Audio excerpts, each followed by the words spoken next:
Okay, we're recording. All good, okay. Actually, can't I say something quickly? Pussy, Yeah, we're all good. marijuana. We're all good, baby. Oh, good. Forgotten what my line was. Anyway, you guys been drinking today? Yes, Yeah, just a few small beers. Welcome to the Sunday Movie Marathon. I fucked it. Fucked I it. just said yes. Yeah. No, well. Happy New Year. I knew what you were talking about. Yeah.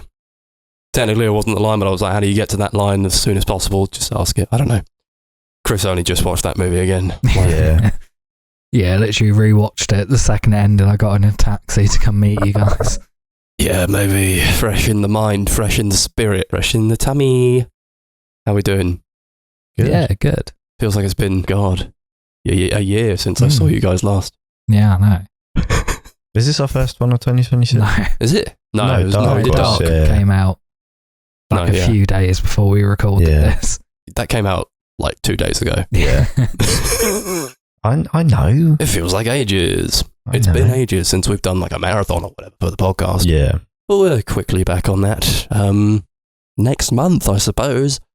Not next month from when you're here, right now, but next month from when this is being published, I guess. I don't know. This will be out some point, maybe beginning of Feb.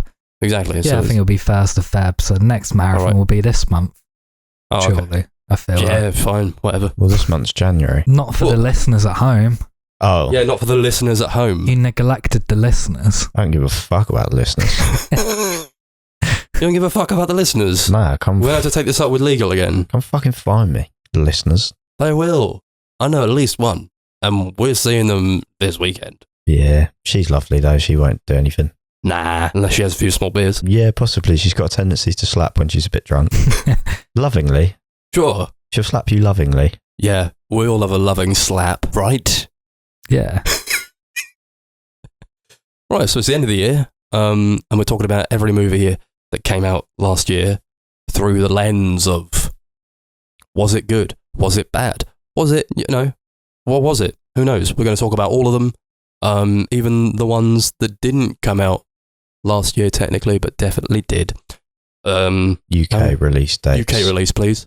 That's what I'm doing, because Yeah, otherwise, same. it pisses me off. Otherwise, it's carnage and the world's just topsy-turvy and I can't keep up with US release dates and UK release dates and I can't have that on my list. No, yeah. Yeah, I feel like if we only stuck to films the year they came out, like our best of the year list wouldn't come out till like the summer. Yeah. So that's when we get them all. Yeah. I can't be everywhere at once. I will not kowtow to you Americans. You know No. what? I said it. I don't like you guys. You think everything's about you and you're slowly turning your country into a police state. Well, that's not what we're about. We're talking about the movies that came out here in the UK in 2025. That's how it's going to be. If you don't like it, well, your country will soon be turned to rubble. So I guess it doesn't matter either Yeah. way. How do we Yeah. feel about last year, just generally? How did it go for us? Best year of my life. Best year of your life? Yeah. Fucking hell. Yeah, it was pretty good. Sure. Kind of one of those, a lot of ups and downs. I liked it. I think there were ups and I think there were downs. But I always like looking back and taking stock at the end of a year and going, you know what? Maybe it's not all that bad. Come to think of it, I really can't think of all that much that was all that bad about last year, to be honest. I think we all grew closer as friends and, Yeah, definitely. in our group, we love each other more than ever. And We that's brought why this this podcast is podcast back. going. We brought this podcast back. I forgot about that. Every time this comes around again, I'm like, oh yeah, shit, we do that. But then we did do it pretty relentlessly beforehand. So Yeah. when it comes around now, it's like a nice surprise. Mm. Yeah, even like when we like cut down episodes, it's still like one every 2 weeks. Still too much. Yeah. Yeah. That's. Still too much. We used to do this once a week. I can't believe you guys did this once a week. It's such a big time investment. Yeah, literally. Like that must have been the majority of your week was just this podcast. Well, I take up like a whole day to watch the movies. Yeah. Sometimes 2, like depending on my work schedule. Yeah. Then like a whole evening recording, an evening editing. Like for me, it was pretty much my whole week. I'd get like 1 Yeah. or 2 days off. Jesus, man. Yeah. For very fair little play. return. Yeah. Fair play. It's amazing we're still doing it 6 years on. Yeah, I know. 6 years on is insane. I enjoy it still, but I'm fresh to this. You guys are veterans. You guys have done over like 200 episodes now, so 150. 150 with a couple of bonuses here and there, Yeah. dotted about. That was like a big milestone, I think. We didn't celebrate it enough because I forgot until the end of the episode. I was like, oh yeah, it's 150. Welcome to 151. Cheers to that. Yeah, I wouldn't do it if I didn't like it. And I wouldn't have brought it back if I didn't think we would have enjoyed it. So Yeah, exactly. Good. now we're all good and we're talking about I like being here. I like doing this. It's fun for me. good, but you're not allowed to leave. So you've signed the contract and our legal team has got that in writing. I signed it in blood. Yeah. So I committed. They didn't like it when you did that, but you said you were going to do it anyway. Hey, Joy Division did that, so Sure. do I. So it's Schofield. So yeah, I guess we're going to talk about... Come. Yeah, baby. Talking about things being written in cum. Let's talk about some... First of all, I guess we're talking about like TV or whatever. Yeah. If we can just like race through that, because I think TV is boring and not as important as movies, then that'd be great. I want my story wrapped up in 2 hours. Yeah. I don't want to wait week to week and watch 8 hours of television to find out what happens. Mini-series. Give me more mini-series that only require me to like have it on in the background while I'm on my phone on my second screen and on my laptop and also on my separate gooning screen. With your VPN. With my VPN. Very important. Also in an incognito window. Double bagging it. Good lad. TV. Let's talk about it. What came out last year? What did we watch? I don't know if we're going to go strictly like, here's the best one, here's the worst one. You want to start, Chris? Just like rattle off TV for you. Yeah, sure. What did your year in TV look like? So I got some like good ones. Like I think I made like a serialized list and there's like 10 good shows on there. Yeah. If I was to like start off with like a dishonorable mention, it would have to be that new season of Doctor Who. Just Doctor Who. Yeah. It's like really tanked recently. I forgot about it. Russell T Davies coming back was a huge mistake. He's fucked it. He's fucked his legacy of the show. He's fucked it. He has fucked it. Every episode just felt like a Marvel movie because they had like huge budgets. They were like, this has to be so massive and grand scale, and just none of it works. Just seems to sort of forget what makes Doctor Who good. Yeah. And it was like the whole thing's being billed as like a good introductory point for new Doctor Who fans, but every episode is like, I'm the Doctor, I've been reincarnated this many times, here's a companion from 40 years ago. And I was a woman. Yeah. Remember that? I forgot about Doctor Who until you mentioned it, and I realised that did come out last year. And now that I look at my list, it's at the bottom of the list. Yeah. I didn't have a lot on the list, but it's at the bottom, and definitely for good reason. It was bad. I don't remember it, but no, I don't remember a lot. And I really couldn't say what happened. Rylan Clark was there playing himself in that Eurovision episode. Right, so let's talk about Rylan, right? Because he was in a lot of heat last year, and then he goes on Doctor Who, and he's talking about Eurovision. What do we think about the Rylan cameo? Do you like him? Do you think he's a great guy? Would you like to see him again in Doctor Who? No. So what? I think he's alright. He's like a entertaining-ish TV host. Oh, so you hate immigrants, do you? I don't agree with what he said. Well, but I also don't know what he said. I didn't pay attention. You should be bloody careful. Well, I think then, if you watched it in detail, you'd actually find a lot of nuance in what he said and realise that actually his casting in this Doctor Who episode was quite prescient. What was he in? Which episode? Did you watch it? No. The Eurovision one. Huh? Eurovision? Yeah. Remember there was that like Eurovision episode, like the Interstellar Space Contest or some shit? Interstellar Skarsgård. And it was like a whole Palestine-Israel No, Chris, that happened in real life. Yeah. Yeah, but Israel it's like and Palestine is real life. The whole thing was like meant to be a statement on it. And then the Doctor like beat someone up with a whip. He whips them? Yeah, he whips someone. What? And then Belinda's like, he tortures that guy. Why are you torturing this guy? He was like, I had a hard life. She said, okay. What? I guess that's fine. No, it's not fine. No, it was, because he explained that sometimes that's just what he's like. But he gets over that. There's a clear character progression from Eccleston to Matt Smith. I'm talking about that. Well, why is he... He's digressed. He's digressed. Sake. What's the word? Fine. He's regressed. I suppose if you've got 11 seasons of television, you need to kind of... If you were alive through 11 seasons of television, you'd forget things that you did in the past as well. I have been alive and then for probably 11 start seasons torturing a of that. guy because of his values and how he conducts himself. Never. Not That was me. weird. And then that's all I remember really. Oh, there was an animated guy. Yeah, that was a good one. Yeah, whatever. That was alright. I'll give you 10 points if you remember that guy's name. Never Uh, mind. Cool. Mr. Something. Mr. Tumnus. Sure. All right. Yeah, that was my last one actually. Shit. Really shit. And we had an episode on that for my other podcast. Yeah. If you want to find that. Not going to tell you what it is. What's the name of the podcast? Doesn't matter. Do you like our owl? Yeah, there we Yeah. go. Plug yourself, man. Yeah. That's the only bad season of TV I can think of from last year. Yeah. The rest is that new smooth sailing. season of Futurama sucked as well. New Hulu one. There was 2 good episodes and the rest was just hot garbage. Was it not awesome when Fry came back? And he said, it's me again. Remember me, Fry? Fly. I mean, there was actually an episode where you think he dies, but he's just Yeah. in a coma. He goes into a coma so many times, Fry. Yeah. Yeah, And I he was thinks that gonna say. Leela's left him and moved on with some guy that he thinks is like her soulmate. Wait, Fry and Leela get together? Yeah. The hell? That's not how it's supposed to be. I've only seen 2 seasons of Futurama. Ah, so- well. They get together earlier in that show, for an episode.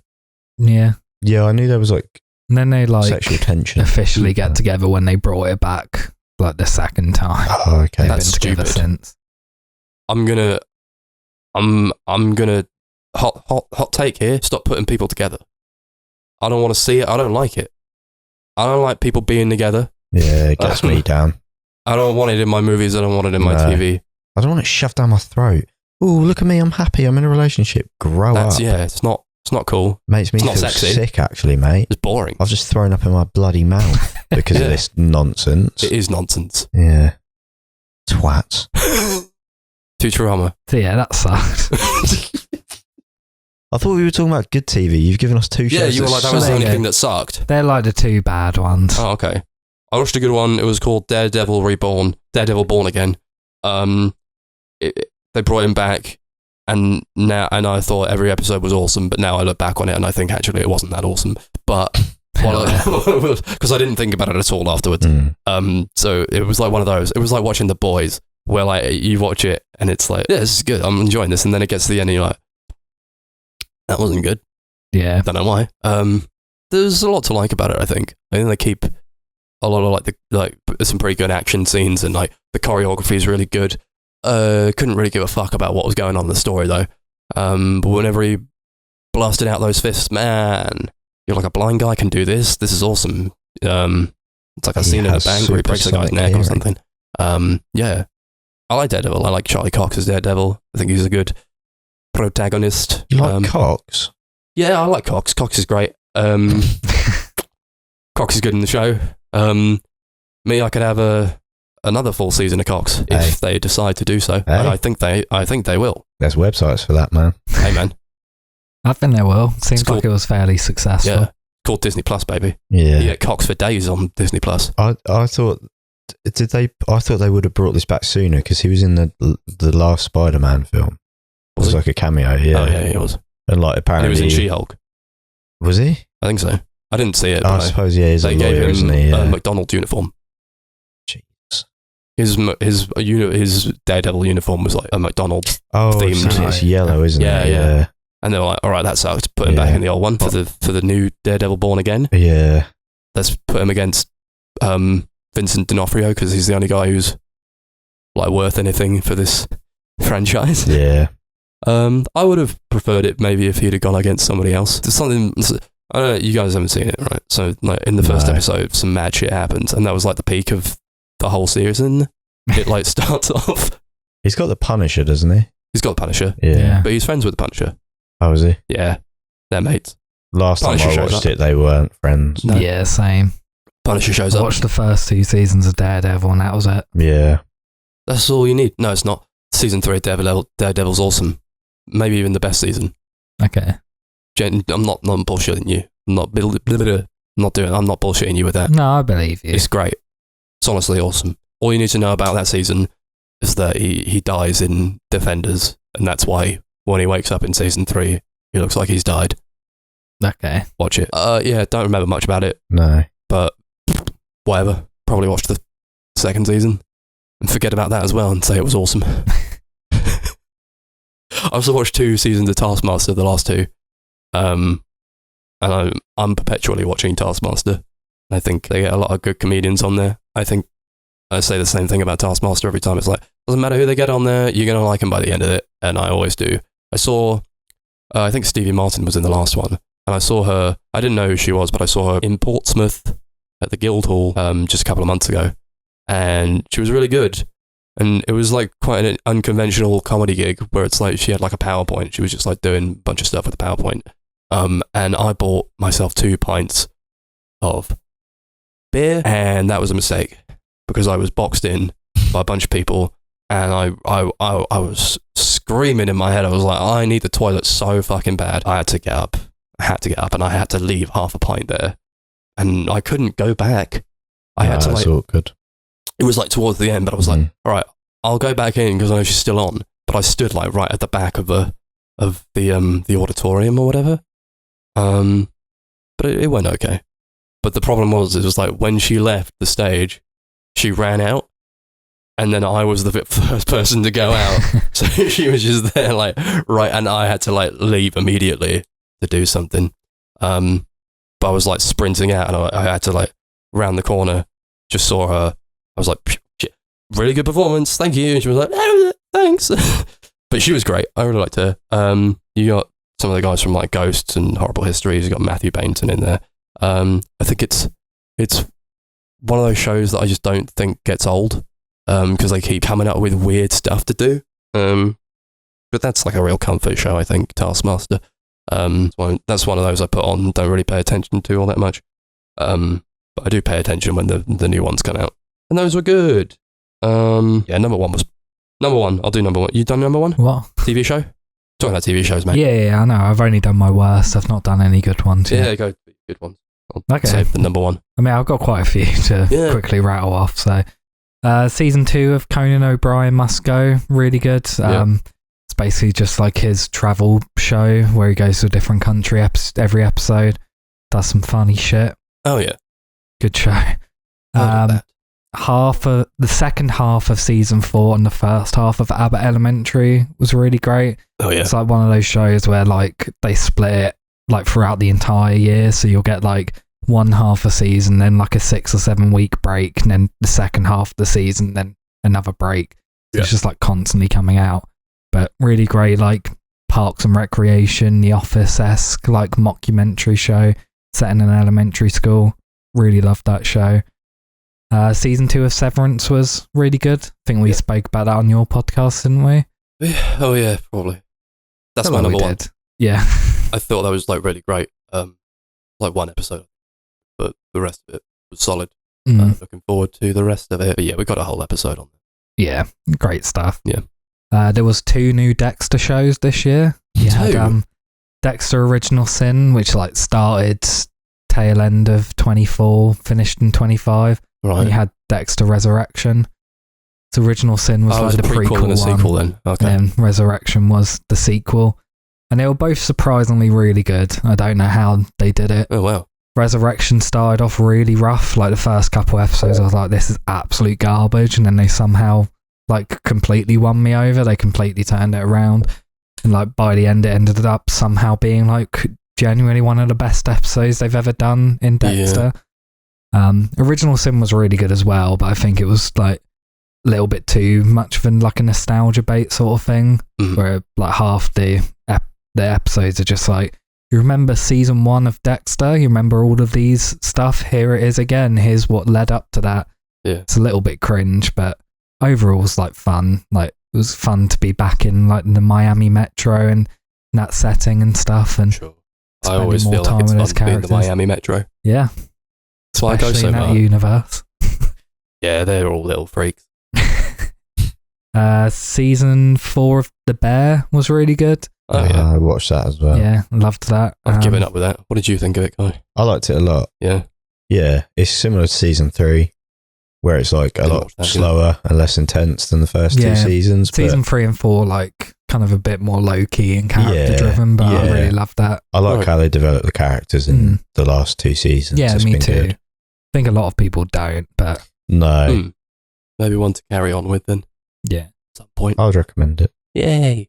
Season 17 of It's Always Sunny in Philadelphia came out this year. Oh, shit. It was, like, one of the best seasons of the show. Yeah. Like, they've ever done. Like, it was, like, genuinely incredible. Oh, I want to watch that. There was maybe 1 or 2 episodes I wasn't the biggest fan of, but pretty much everything was just really, really great. Felt like a proper, like, classic season of the show. Like, I think they brought back a couple of the old writers that were on the show, like, back in, like, the first, like, 5 or 6 seasons. So it feels very much in line with that sort of stuff, like, back on top form. Really great. I've got to catch up with that. Yeah. It's worth a watch. It has, like, maybe my favourite Dennis freak out in any episode. Oh, damn.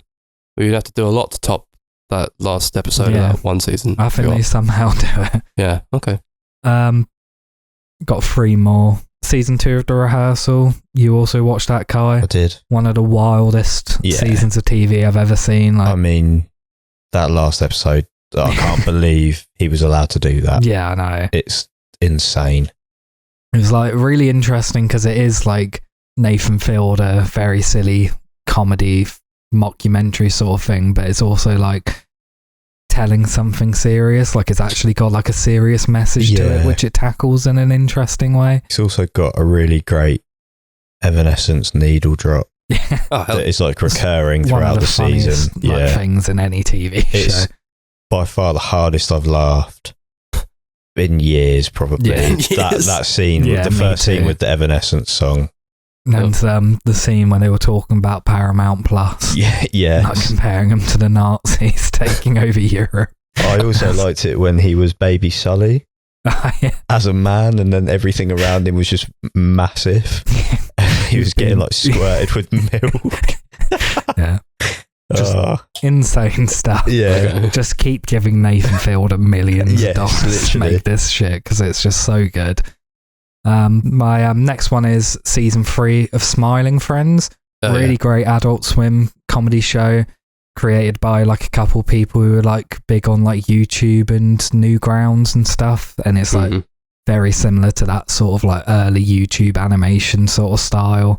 Kind of edgy, very silly and surrealist, but really fascinating, really funny.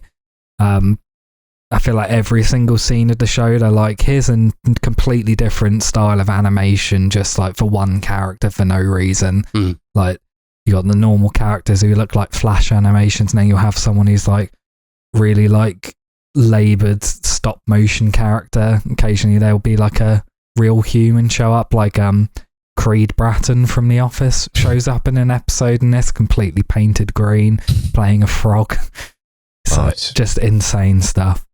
And my top show of the year was season 1 of The Studio, the Seth Rogen Apple TV show where he plays a movie executive. Absolutely hilarious stuff. Like, really good mixture of, like, statements and satire on the entertainment industry and, like, the movie industry, and just very ridiculous, over the top slapstick, and felt like a real love letter to cinema. And there was a lot in common with, like, early Charlie Chaplin in a lot of, like, the humor, and how much of it is just, like, sort of based on timing and Seth Rogen falling over and hurting himself and stuff. But it was really funny, really great stuff, and, like, full of great cameos as well, like Martin Scorsese showing up in the first episode and just, like, bawling because one of his movies gets cancelled. Yeah.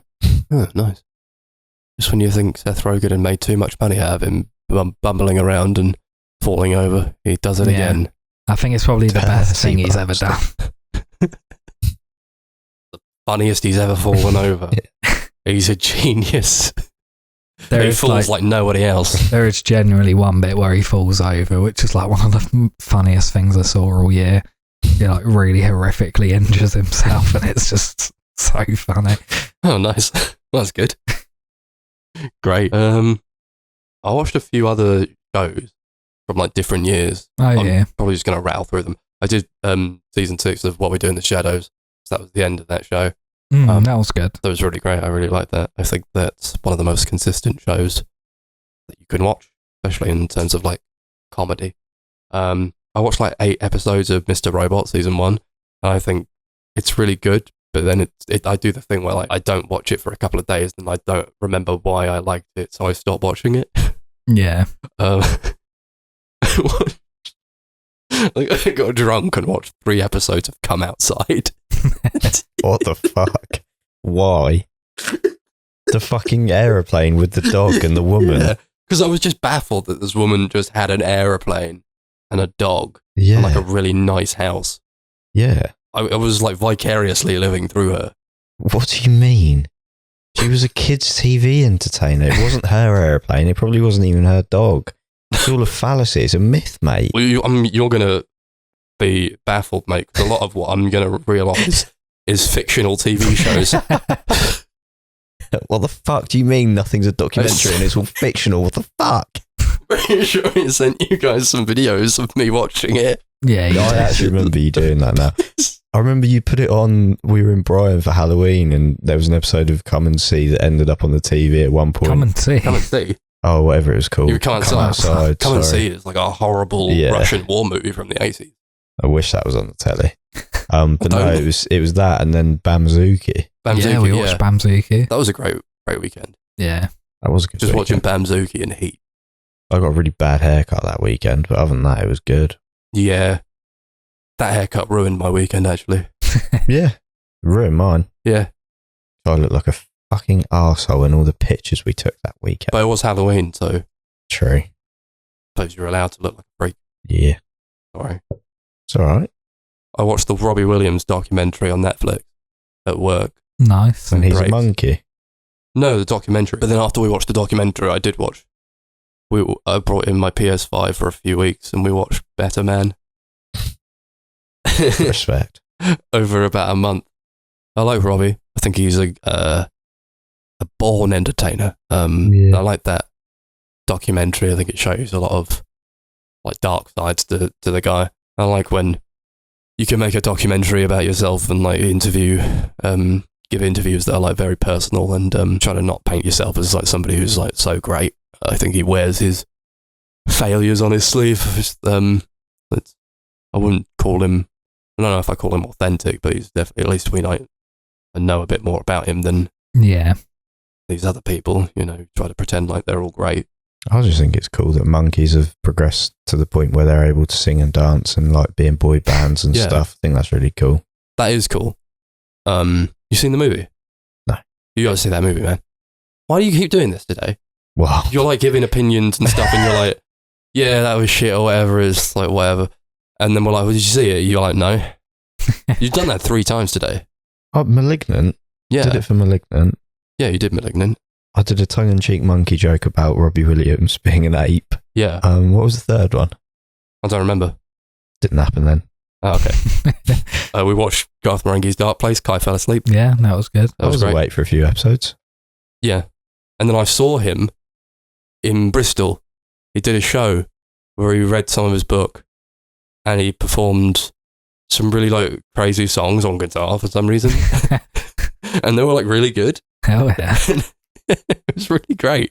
I think he did a show in Fareham as well, but we couldn't go or whatever. I think it sold out by the time we got around to it. But if he ever comes around again, I think we should definitely see him because it was well Yeah. worth it.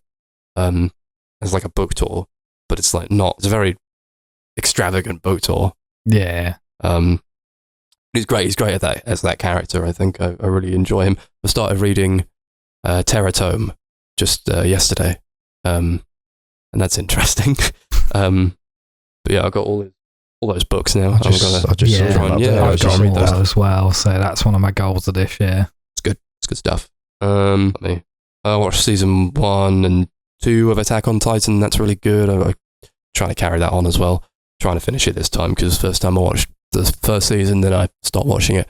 But yeah, that's great. Season 3 to 6 of Adventure Time I watched. Good show. But a lot of fucking episodes. I think that's another one I just put on to numb my mind. Season 2 of Twin Peaks, I watched that. Finished that. I'm trying to watch The Return. I'm hopefully going to finish that soon. But yeah, really good. Season 1 of Andor was great. Stopped watching season 2 because I found it boring. Yeah, me too. Yeah, I did watch season. I guess I started Severance last year, but I don't remember doing that. But yeah. Yeah, I binged it all in like a week, I think. Yeah. Oh, The and a lot of Taskmaster, Company. I suppose. The Chair Company. Yeah. Yeah, I've watched most of that. I've only got 2 episodes left.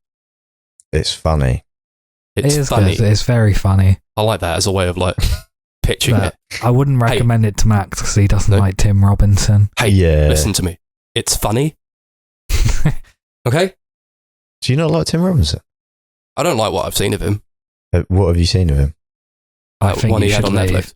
Yeah. Oh. I thought that was cringy. Cringy? Maybe. I mean, it kind of is. It's like cringe humour. Nah, it's just good humour. Just funny. Nah, I didn't really find it funny. Oh, well, I found it funny, so... It's funny. Yeah. Um, The Chair Company is very much cringe, uncomfortable, awkward humour. yeah, But I'll give you I that, think it's yeah. funny. It's like quite interesting and well directed for what it is. Yeah, hmm what it is. It's like a comedy show. How It's dare like you. very interesting direction. How dare you. No, I'm joking, guys. I liked it. It was a laugh. It's like shot and edited like a thriller half the time. Yeah, yeah. That's like part of the joke, I think, is like how the show's directed. Yeah. That's TV, I suppose. Cool, sorry for just tanking that segment right at the end there. No, it's all right. Sometimes we need that.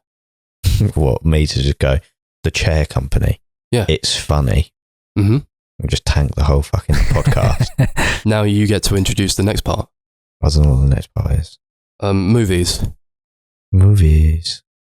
Or should we talk about something else? Talk about life? No, let's talk about movies. Yeah, we'll talk about That's the movies. whole reason we're here. We could talk about life through the lens of movies. That is true. Yeah. We all watched a lot of movies last year. I watched a We couple. all Sure. liked a lot of movies last year. Yeah, some. And now we're going to go around and talk about some movies that we watched and also liked. What's the worst thing you saw someone do at the cinema? That's a great question. Oh, I've seen some horrible shit. Yeah. Trying to think about last year. What was the I don't worst think I thing? really had any bad cinema experiences.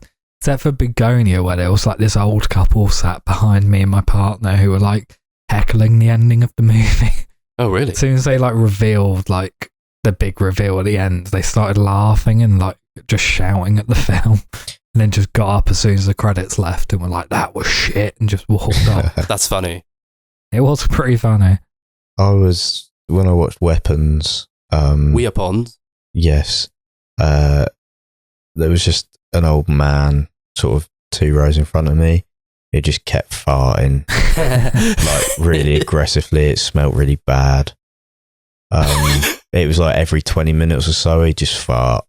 Yeah. And I was like, class, I guess I'm stuck in here with your fart smell for the next 2 hours. I hate smelly people at the cinema. Yeah. I don't think you should be allowed in public if you like actively smell. No. Did I tell you about the time I saw Two Towers? No. No, I not. Sorry. Yeah, you've told me.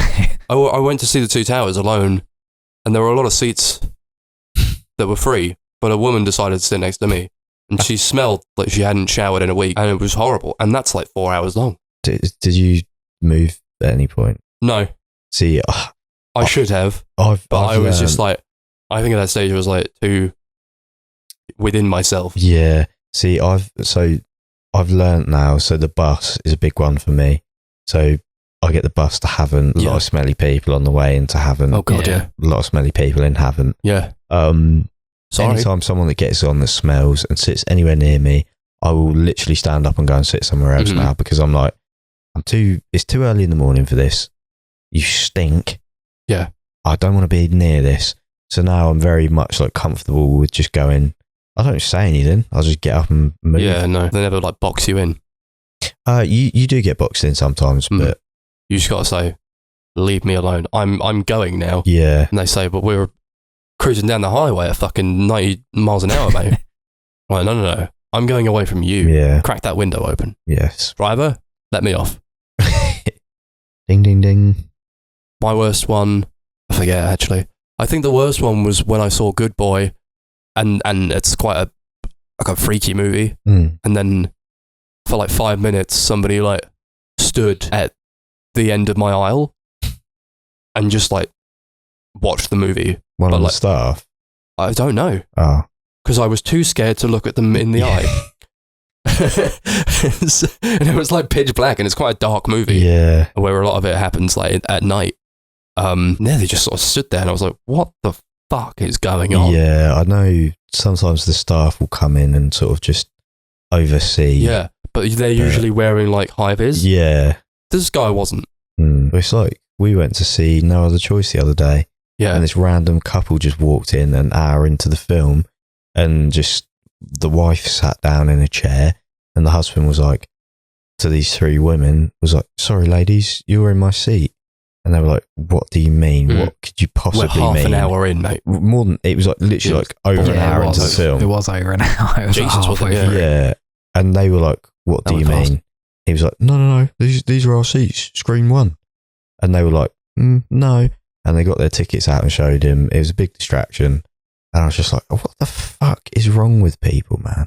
It's interesting because you'd go into the theatre and you'd say, "That's not the movie that I want to Yeah, see," literally. or "That movie's far too far in to be the one that I'm paid Yeah. to see." Exactly. Knobheads. Not bad. We got any like worst movies we saw last year? The Monkey. The Monkey. That's my worst one. Okay. And Bring Her Back.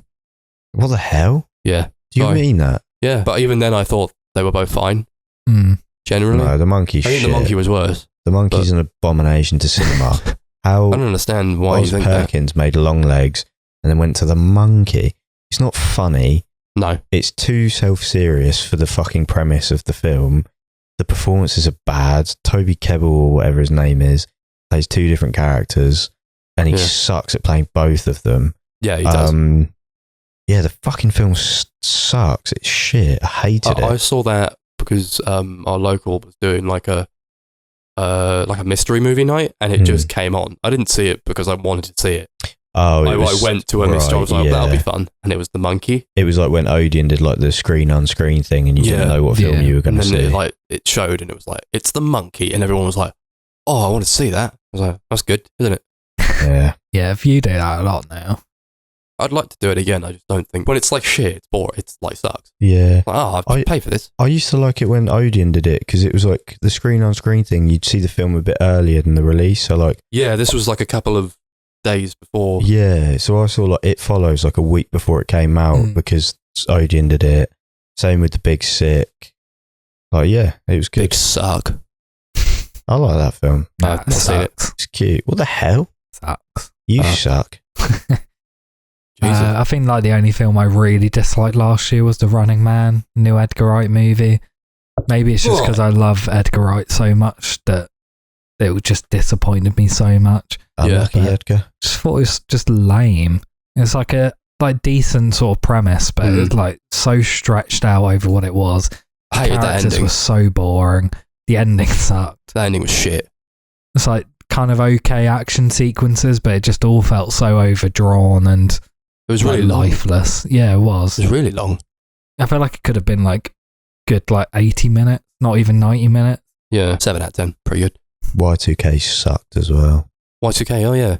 Mm. Didn't want to watch that, but It's rubbish. yeah. Don't bother. Okay. Wake Up Dead Man sucked as well. I didn't watch it. I wouldn't say it Don't bother. sucked. I I would. thought it was decent. It was serviceable, but yeah, it wasn't The great. worst of the bunch. I expected a lot more from it. Yeah, easily the worst of the three. Yeah. Yeah. Sorry, Ryan. Do better next time. Mhm. Although I will say, Daniel Craig has never looked better. Mm. What a good looking man. He does look good with that long hair. He does. Yeah. The reason I didn't like Bring Her Back all that much was I think it just stayed still for too long. Yeah, That's, I agree. That's maybe my biggest problem with it. It stayed still for too long, and also it just it didn't move along, and they were in like the same place for just forever. And and it like kept buffering and shit, and that Yeah. added to the I will just say annoyance. it's on my honourable mentions. Sure. So, in defence of Bring Her Back, I thought it was sick. Yeah. I thought it was creepy. Mm-hmm. I thought Sally Hawkins was great. I thought the girl, Oh, yeah. the blind girl, was great. I thought that creepy little fucking bold boy was sick. Yeah, I thought it was genuinely like a chilling film. Unsettled me massively. Yeah. I really liked the film those guys did before. Forgotten what it's called. Talk to me. That was It was great. But I think, in my opinion, this was better. It was stronger, like character work, in my opinion. I don't think so. Well, No. I don't, but speak your truth. yeah, I preferred the character. Like every character had like a motivation and like an emotional depth to them. Whereas I feel like in Talk to Me, they didn't really. It was just a bunch of teens messing about with a porcelain hand. Sure. But yeah, no, I like that film a lot. Yeah. But I just think Bring Her Back was on another level, and I'm excited for what those guys make next. Oh yeah, I'll definitely see whatever they do next. I like Sally Hawkins. She Yeah. was hot and mean. I liked it. Very mean. I think a film that I like kind of enjoyed at the time, but have like kind of gone off. Like the more I thought about it was Eddington. Really? Like, I remember when we watched it, I was like, yeah, that was okay. But the more I think about it, the more I dislike it. Yeah. Especially with like other films that have kind of tackled like a similar sort of premise this year coming out and being so much better. Are you talking about One Battle After Another? Yes. Where Yeah, the premise is like literally pretty much the yeah, same. I mean, Yeah. like, that's one of them. Yeah. But yeah, it's just like, I think what it's trying to tell politically just is told in like a really dull way. And Really dull. I didn't think that at all. It's just very cowardly. It can't I will, stick to a specific side. I will warn you guys now.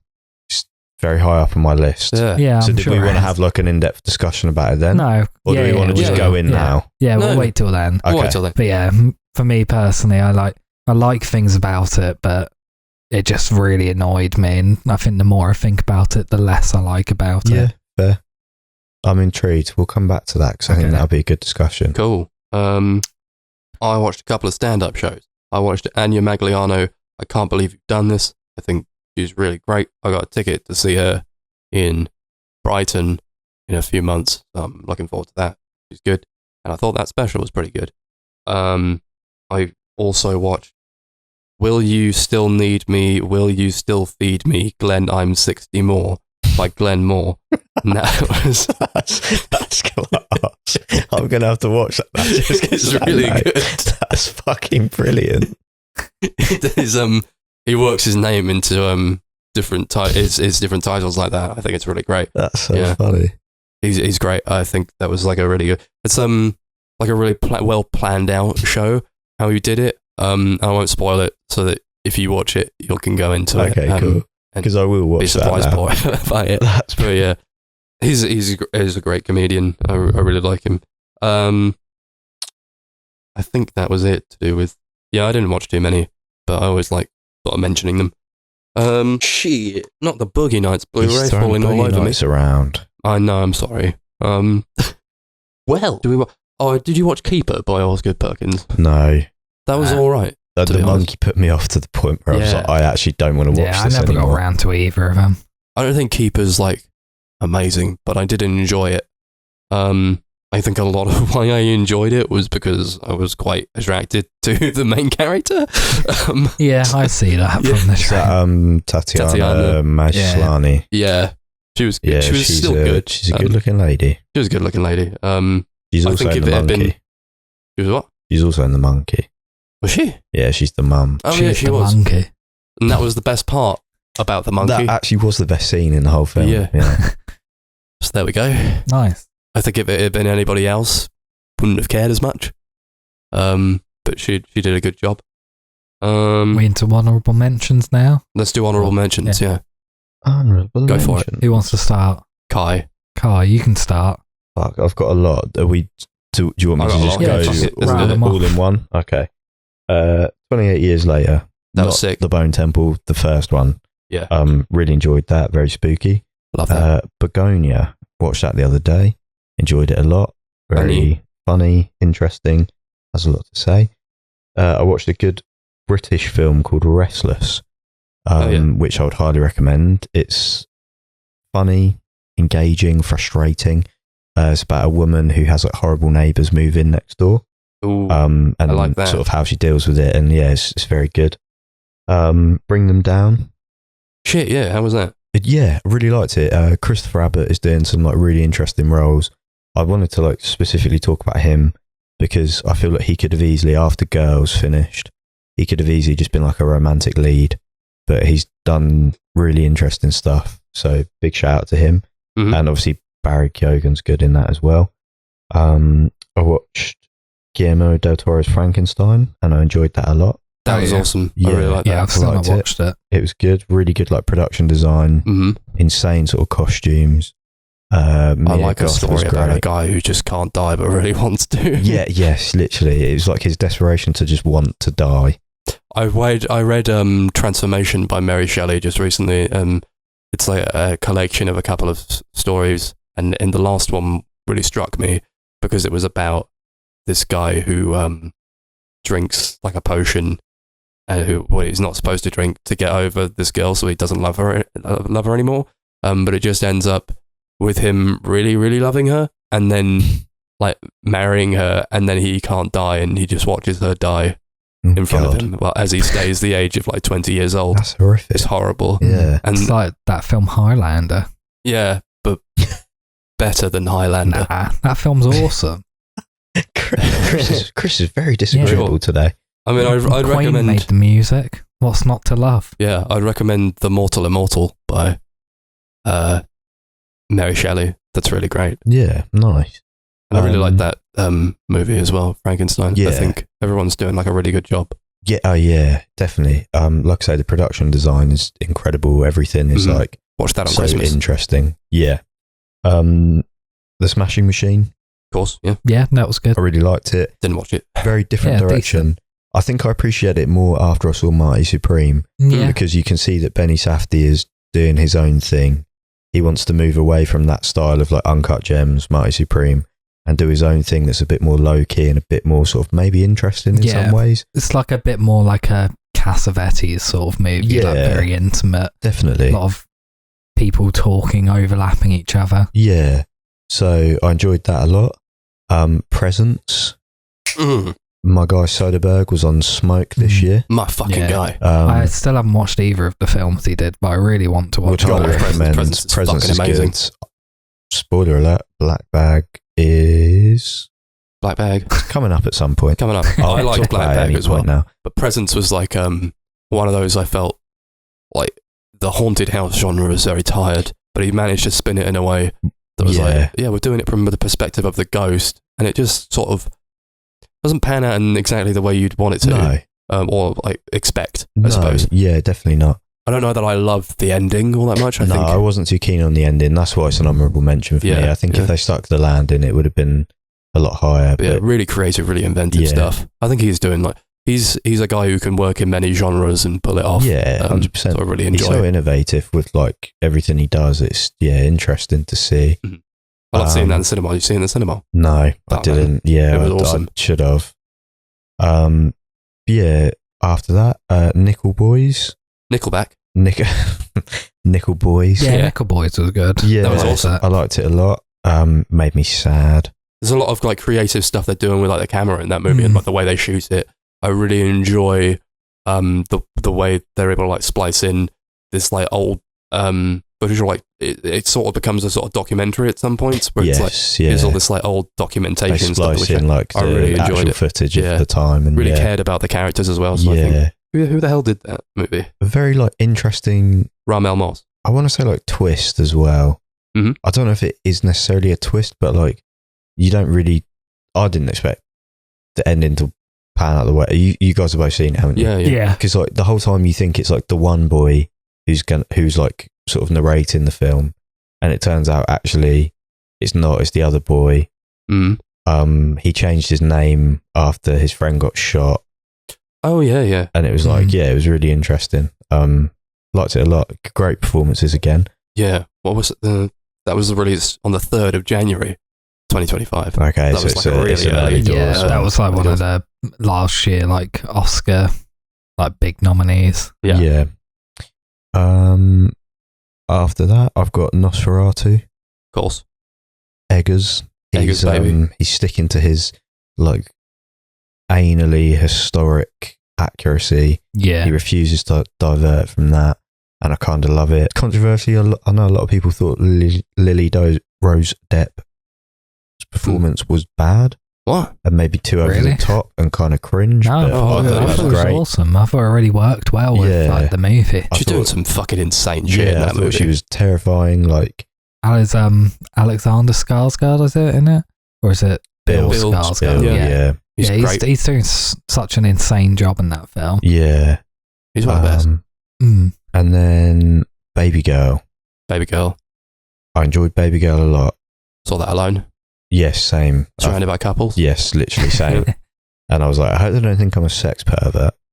But yeah, enjoyed it a lot. Harris Dickinson's doing good shit. Yeah. Yeah, he is. I didn't think about that movie again after I watched it, but I thought it was all right. I'll see. I've thought about it quite a lot. To be fair, I think it's got some interesting themes. Yeah. I didn't think it was sexy. I I didn't think it was I like... thought it was Yeah, it was pretty just like- sexy in points. whatever. Can't lie. I thought it was sexless, honestly. I watched that and I was like, fucking... Has everybody here got a boner? Because I don't think any of this is interesting. Yeah, But fair. I just enjoyed the filmmaking of it. Yeah, I kind of enjoyed like the dynamics. Like she's the older woman and his boss. He's an intern, but like sort of he picks up straight away that she like is kind of submissive and maybe puts on a bit of a front Yeah. at work and stuff. I thought it was a really interesting dynamic, especially because like a lot of these films, a lot of the time it comes across like sort of non-consensual, Mhm. whereas this was like overly consensual to the point where like Nicole Kidman's character gets frustrated and she's like, what's going on here? And Harris Dickinson's like, you have to want to do this, Mhm. otherwise I'm not interested, kind of thing. Yeah. So yeah, I thought it was interesting dynamics there. Bring her back. Bring her back. You guys, well, Max, we know you're not too keen. Oh. Chris, Yeah, I thought it was alright, but wasn't a huge fan. I've gone over it already, really enjoyed it. Flo, Hello, baby. I would die for that little animated cat Yeah. and his animated animal friends. I love animal Yeah, friends. Flo. I love the animal friends. Flo was brilliant. Flo was great. Sorry Baby, don't know if you guys have seen Oh, I that. really wanted to see that. Oh yeah, but it's on my watch Was list. it great? Yeah, really good. A difficult watch at points. Really like sort of hammers home how difficult it is to deal with something that's like so horrendous that's happened to you. And it's kind of told non-linearly, Mhm. which really works for like the theme of the film of kind of like, I guess, getting over a horrific situation Mhm. and kind of like everything that led up to that and how you are after it. And Yeah. yeah, really good. Really wanna see that. There's another cute cat in that film as well. So on the poster. Gonna try and rattle through these now because I feel like I'm rattling on too long. Sure. Sinners, Sinners. enjoyed it a lot. It was good. Very fun. Good performance from Michael B. Jordan. Good performance from Haley Steinfeld. Steinfeld, Einfeld. Jack O'Connell was great. Jack O'Connell was good. Yeah. Lots of good performances in that. He's in a lot of good stuff recently. Yeah, he has been. Yeah, just a really fun horror film, I would say. It was fun. Enjoyed it a lot. But I didn't think about it too much afterwards, I think. It was just like fun in the moment. Yeah, And then afterwards I was like, yeah, all right. I think it's got some interesting themes about like music and like musical appropriation Mhm. from like cultures, lack of like historical respect for like the birth of like rock and roll and shit Yeah. like that, you know? Yeah, I really enjoyed that. And like, obviously vampires is like a pretty obvious sort of counterpoint to that theme. Yeah. So it works really well. I think the problem I had with it was like it dragged on for too long, or like it didn't really, it wasn't what it was until about like 3/4 of the way through. Yeah, that's my biggest issue with it. It's like an hour into the film It seemed to before meander it quite really a bit. gets going with like the main bulk of the film, I guess. Mm-hmm. Because it's like 2 hours and 20 minutes, isn't it? And Yeah. like, Jesus I just Christ. don't think it needed to be No. that long. That could have been really great personally. if it was an hour and a half. I'm saving my thoughts because it's in my top 10. Okay, Okay. fair enough. We'll come back to it. The Ballad of Wallace Island, Yeah, super cute, really fun. I want to see this. Yeah, me too. Tim Key's hilarious, but also like has like a really deep sadness to his character. Carey Mulligan's great, and I forget the actor's name. It's the guy from Ricky Gervais's latest show, Afterlife. Yeah. But Joe Wilkinson? I think so, yeah. But he's good. He's good. No, not him. No.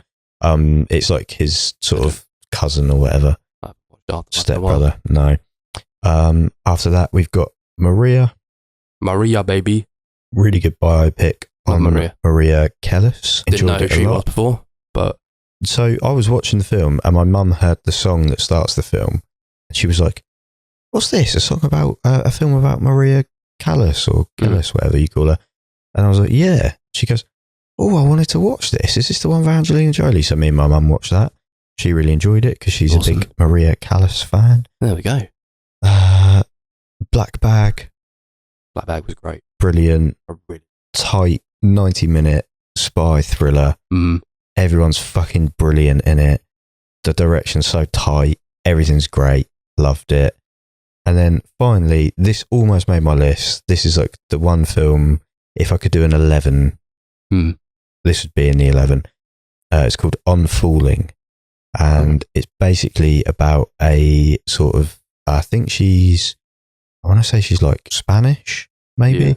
Yeah. She's like a immigrant. She's come here and she's working at basically like an Amazon warehouse where she's going like picking things. Yeah.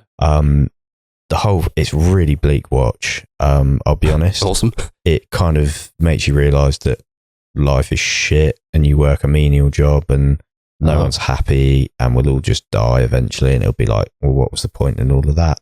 But there's it made you realise that? You tell us that every time we go out. No, I think it was just a reflection of it. But then like there's some really like nice moments of like humanity in there. Yeah. And you forgot the word then? Yes, I did. Because of how horrible you are working at that dead end job. And but like those split moments where there's like a real life and like warmth and humanity is like, it's what life's all about, you know? So yeah, really good film. I'd highly recommend it. Doesn't matter if we've got to piss into bowls sometimes. Exactly. But yeah, no, great film. Awesome. Great performances. Brilliant. Would highly recommend. Check it out if you get the chance. And that is all my honourable mentions, and I will shut the fuck up now for a good while because I spoke for ages there. You want to do your honourable mentions, Chris? Yeah, sure. Go for it. I've got 14 listed. I'll try and go through most of them quickly. I'll start with Superman, James Gunn. Really enjoyed that. Bing. Wasn't in love with it. In terms of James Gunn's superhero movie, it's probably like the ones he's made before is probably my least favourite so far. Maybe. Feel like it leaned a little bit too heavy into like current world affairs and politics. Like I feel like the message it was telling, was too woke? It's not even that. Like I agreed with all the messages it was saying, but like at the same time, I kind of go to like a superhero movie for like the pure escapism and fun. So to be reminded for like 2.5 hours how shit the world is, rather than just seeing Superman fly around, do some fun stuff, wasn't really what I was hoping for. Wasn't what you were hoping for your second screen experience. Yeah, but maybe second time watch, I would enjoy it more, kind of knowing that that's the kind of movie it was. But maybe, yeah, I liked that a lot. I watched that twice, and it was good. Yeah, I had a really changed good time my with opinion on it the second time. I just thought it was solid. Really good superhero movie. Those are in short supply these days. Yeah. I had fun with it, and I don't really like superhero films. Yeah, it was fun. Yeah, I enjoyed it a lot. Got Together, Michael Shank's movie. That was sick. That was one of the most solid horror movies of the year. Dave Franco and Alison Brie just doing freaky shit together. Freaky sex stuff and sticking together. That sex scene was one of the, how about, what's the top sex scene of the year? It's got to be from Together. It's fucked up. I love that scene. Or the one from The Brutalist. No, I don't think that's true. It's not a sex scene as well. You sick bastard. I really loved Final Destination Bloodlines. Oh, I fucking love that movie. I heard it was awesome. Yeah, it was so great. I loved that series. Like, I'm like a huge fan of that series. Like, it's just so silly and over the top, but it like knows what it is. Like, never takes itself seriously. They are like borderline comedies. I think this movie, they kind of just like put like figured out what the formula is of the franchise, and we're like, right, let's just see where we can go with this formula. Like what like new heights can we take it to? And it was just Really good. I think it's one of the best in the franchise. That's the if only one not I've ever the seen. best. Yeah. That's the only one I saw of the franchise. Mm. That's the only one I'm going to see. That's it. Yeah. I think I'll cap it off at that. It was Yeah, just like a that's really fair fun, Yeah. fun time. Yeah, I mean, like, it doesn't do anything massively different than No. the other movies, apart from like the whole bloodline angle, Okay. like of it going like this curse, like following down throughout the families. Mm. But there was an interesting angle which I enjoyed, Yeah. and there was some pretty funny deaths in there. There's some funny deaths. I like the one with the MRI. Yeah, that was funny. That was awesome. My favourite one was the barbecue one. Oh of no, course. my favourite one was the one where she gets like hit by leaves and falls into the trash compactor. That was so That's good. like one of the like funniest Yeah. scenes I've seen in a film last year.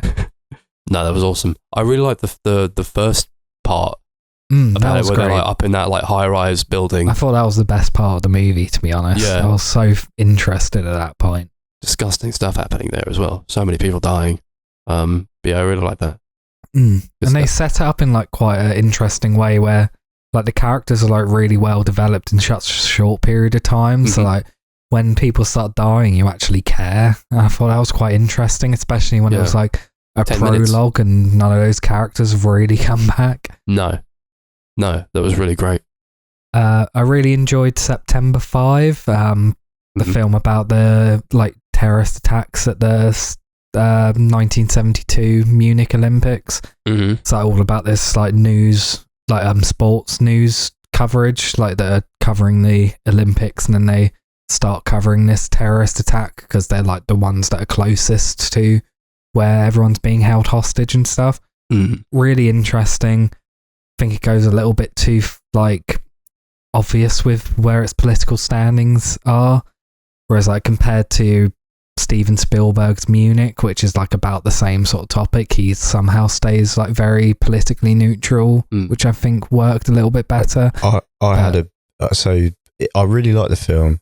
I had a big issue with it politically Yeah, because it's trying to stay out of it, trying to yeah, stay I know, neutral. but it like But then doesn't at work. the end, it literally completely goes against its neutrality and fucks the whole thing, yeah, in my that was the opinion. problem I had with it. As Yeah. well.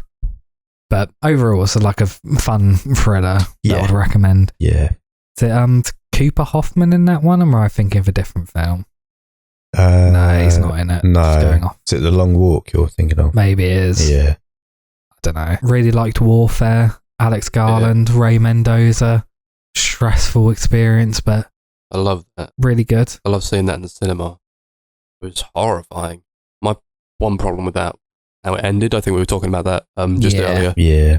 I don't think he should have been allowed to direct and write Ray Mendoza, because I think Alex Garland always has quite a singular vision with his projects. Yeah, I I agree. think he sort of fucked that up a little bit towards the end, where it was more like, and we were great, isn't America great? Yeah. And go the troops. Like, oh, fuck off. The thing that wound me up about that ending is you would never see a film like that made from the Iraq perspective No. of it. And No, it's no. like, well, It was an illegal war. yeah, and their land was completely fucked because of it. We literally just came over, Yeah. invaded for no real reason.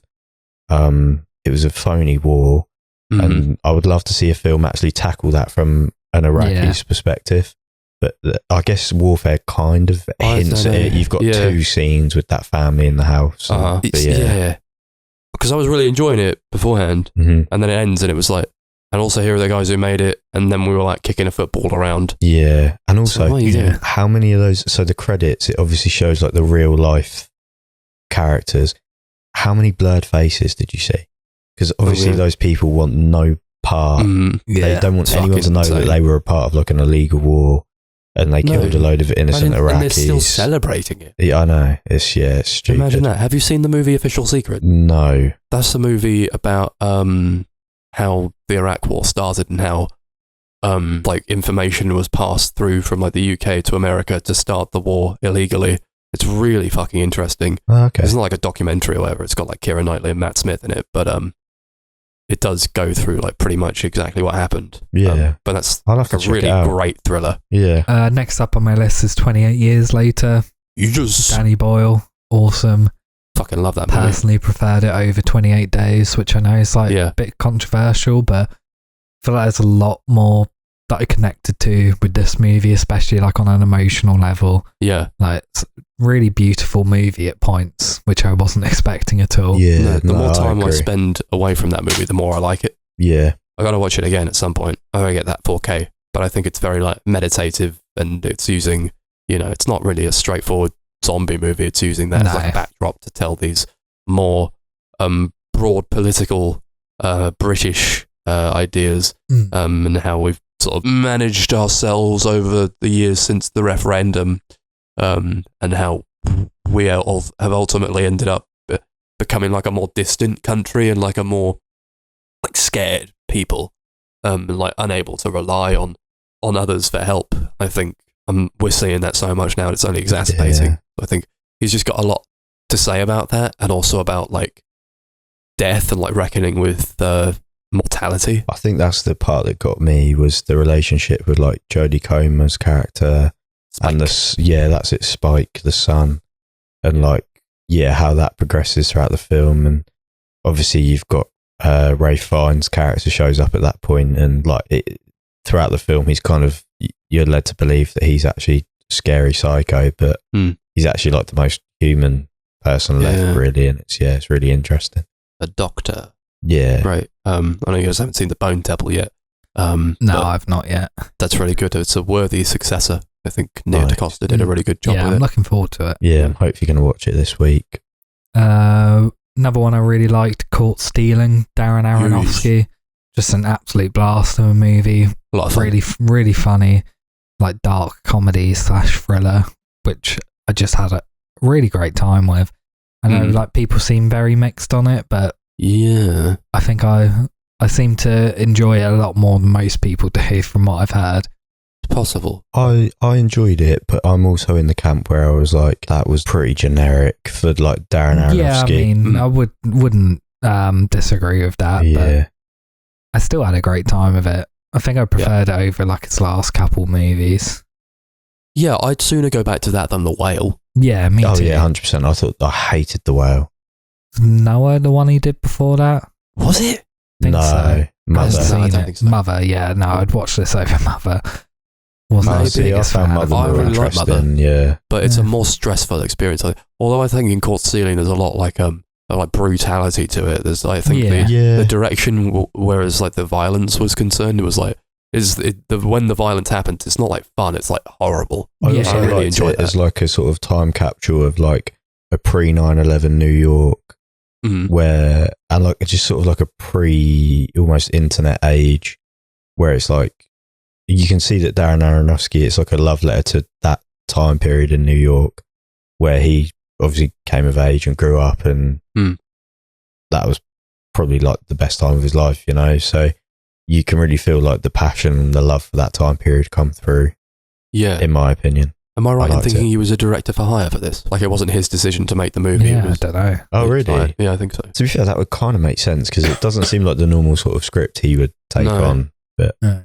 yeah, I liked it. Phoenician Scheme, new Wes Phoenician. Anderson movie.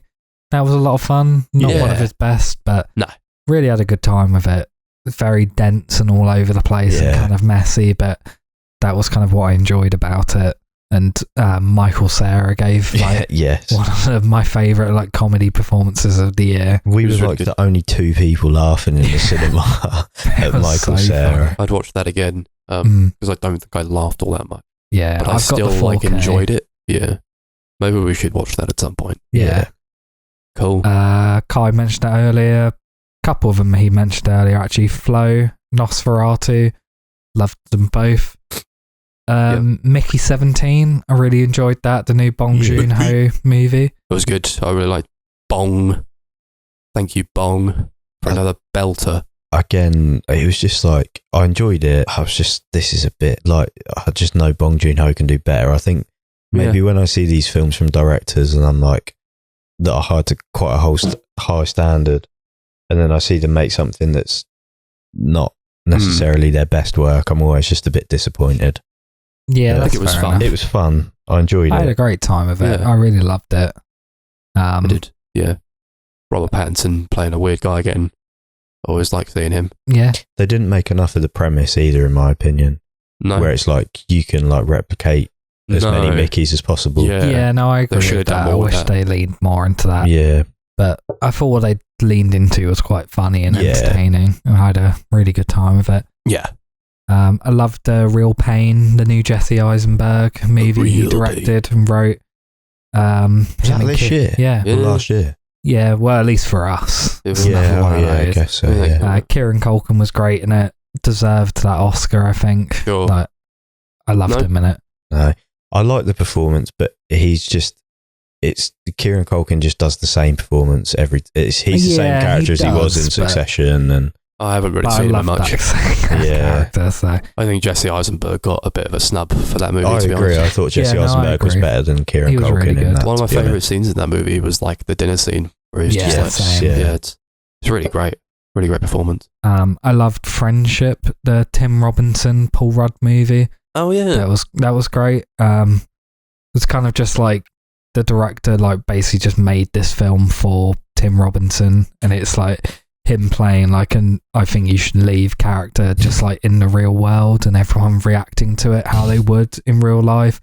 So it's like very awkward, very uncomfortable, like borderline kind of disturbing how uncomfortable it is. But it was just so funny, and like I had such a good time with it because it was so stressful and like awkward and made me feel very uncomfortable and stressed out, but it was hilarious and I loved it. Yeah. I'll hold my thoughts on that one for a little while. The final one I'll talk about is Predators, which is a documentary about To Catch a Predator, that TV show with Chris Hansen. It's like kind of all about like questioning the whole point of the show and kind of being like, I think the director had been like sexually assaulted as a child, and he like spent all his life sort of asking the question, why did they do it? Yeah. And it's kind of like pointing a finger at that show and being like, they don't really care about sort of grappling to understand it. They just want to manipulate and show these people off for views and for clicks and stuff.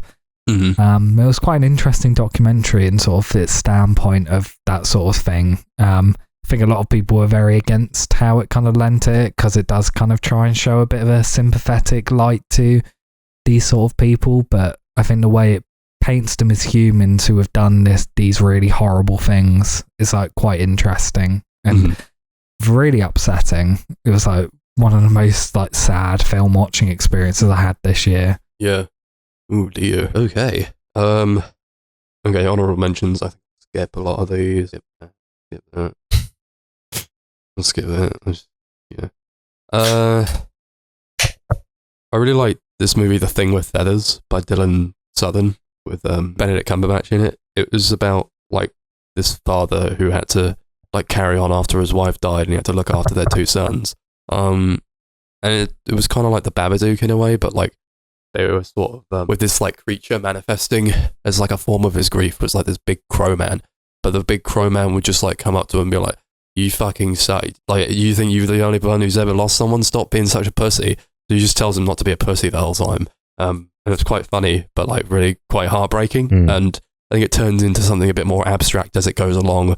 And yeah, I just had like a really good time with it. And it was, I think, I must have heard him on like a podcast or something, Benedict Cumberbatch, saying like, "Yeah, this movie's coming out, go watch it." I was like, "Yeah, I'll go see that." And our local was showing it. So I had a good time with that. Nice. You know what was kind of disappointing was Mission Impossible. That new Mission Impossible one. I heard it wasn't great. Just didn't. I don't think they really topped Fallout when that came out. That's such a great movie, but this one, I don't really like two-parters all that much. I think, either do one or do the other. Yeah, I heard this wasn't even like a proper two-parter either, because it barely has anything to do with like the first part. No, it does. On like a grand scheme, it's like more just harkening back to the rest of the series as opposed to like a continuation of that first part. It was very like fan servicey for that sort of thing. But the whole thing was like, yeah, we got to stop the AI because if it happens, then it's going to do something bad. Like, okay, why don't you just do the bad thing, and then they've got to solve like the case or whatever. How to fix what it's done. Like, well, in theory, it could be quite bad. It's like, well, do the bad thing first. It's a movie. I saw a National Theatre Live thing for Doctor Strangelove at number 6, and that had Steve Coogan in, where they did like a production of Doctor Strangelove, and I thought that was really fun. Very funny. He's great, Doctor Strangelove. Does he play? Is he like the Peter Sellers of the whole piece? Yeah, he plays a couple of characters. Yeah, that was really great. Blue Moon, Richard Linklater's new one, was really good, and I think it was like more of a vehicle for Ethan Hawke to just put on this mad performance. I won't spoil any of it. I don't really think you can spoil it. I didn't realise. So the poster, obviously, like, is Ethan Hawke looking up at Margaret Qualley's character. Yeah. I didn't realise he's not sat down in that. He's just a very small man in the film. He's very tall in the movie. Oh, okay, right.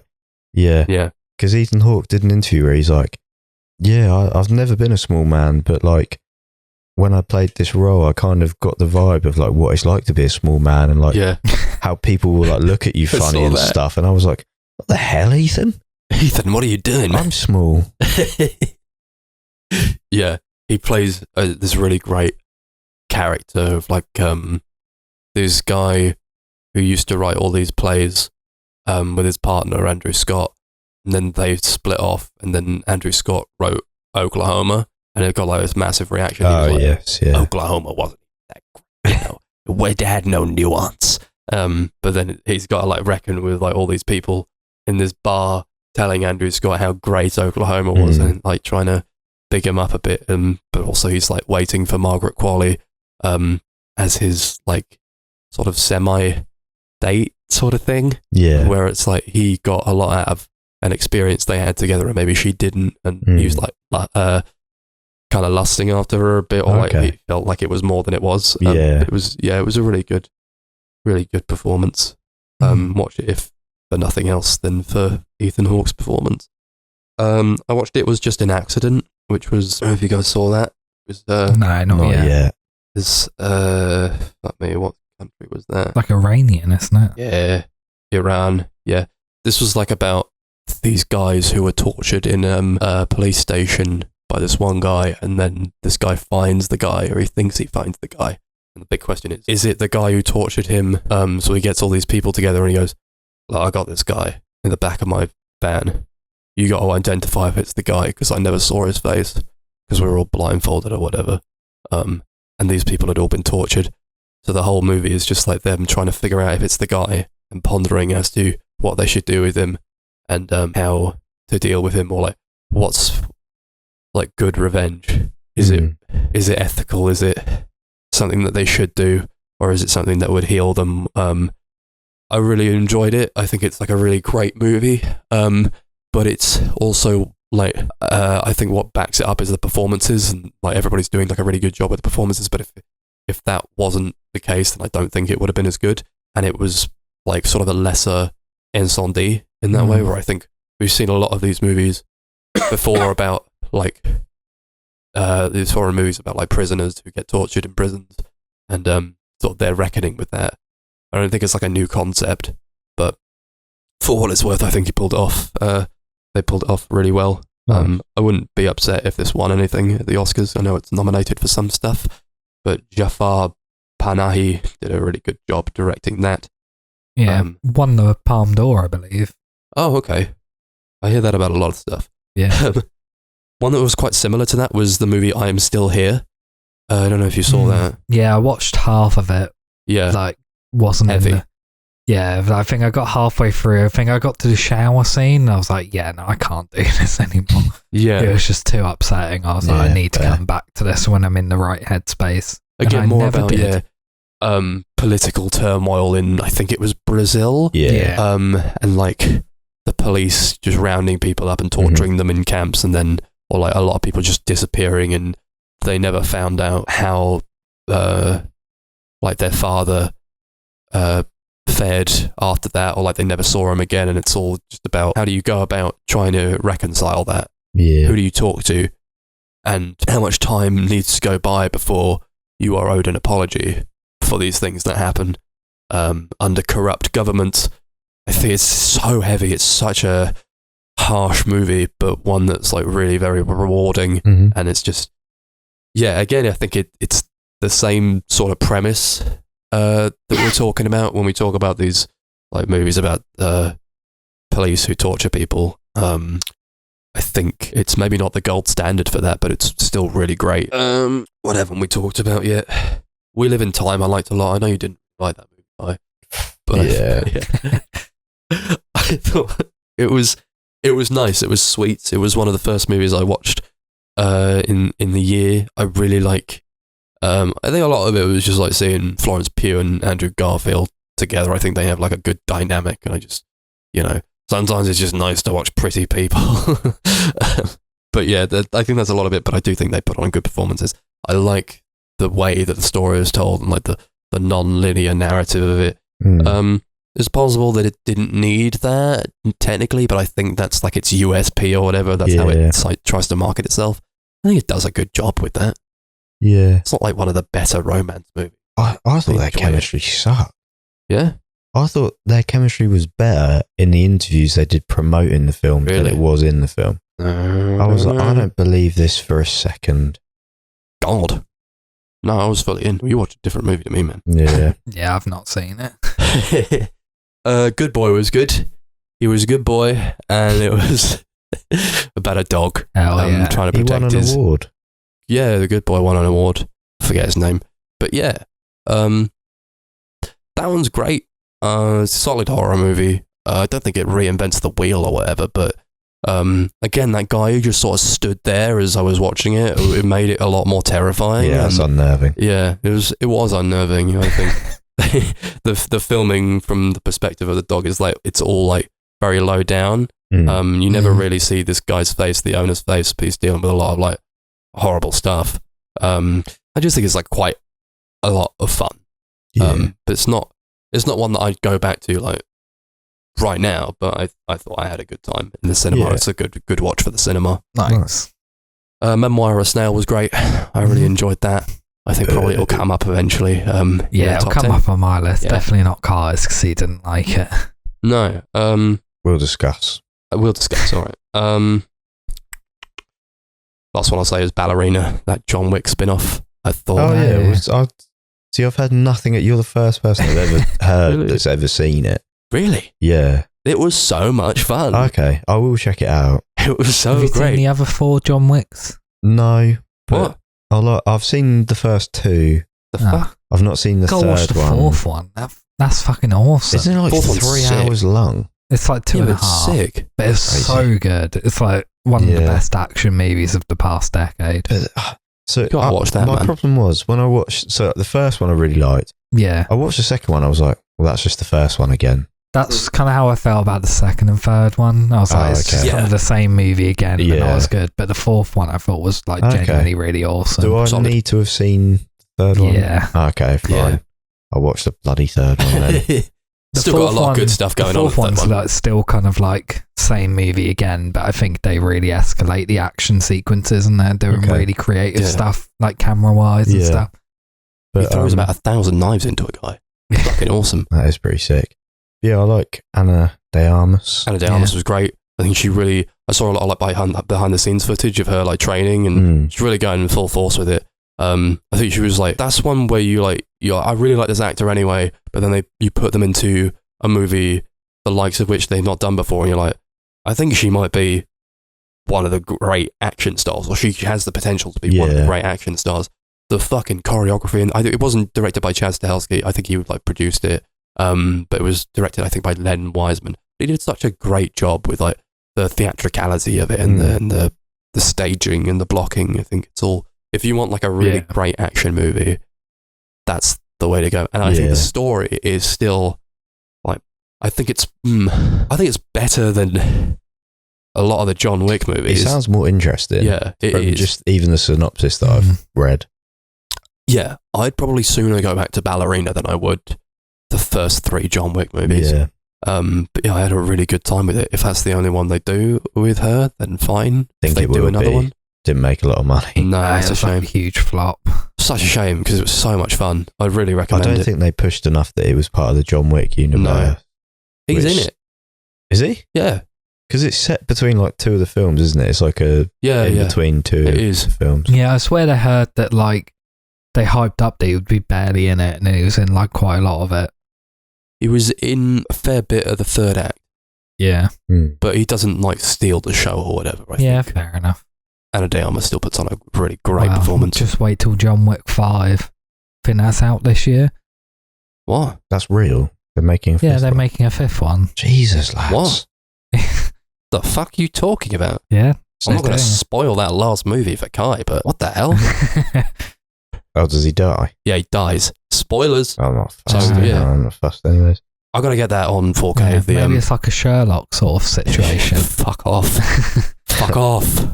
No. The first act's just going to be about how he faked his death. Yeah. I hope they did a 4K for Ballerina Yeah, because yeah. I'd I'd really did. like to get that.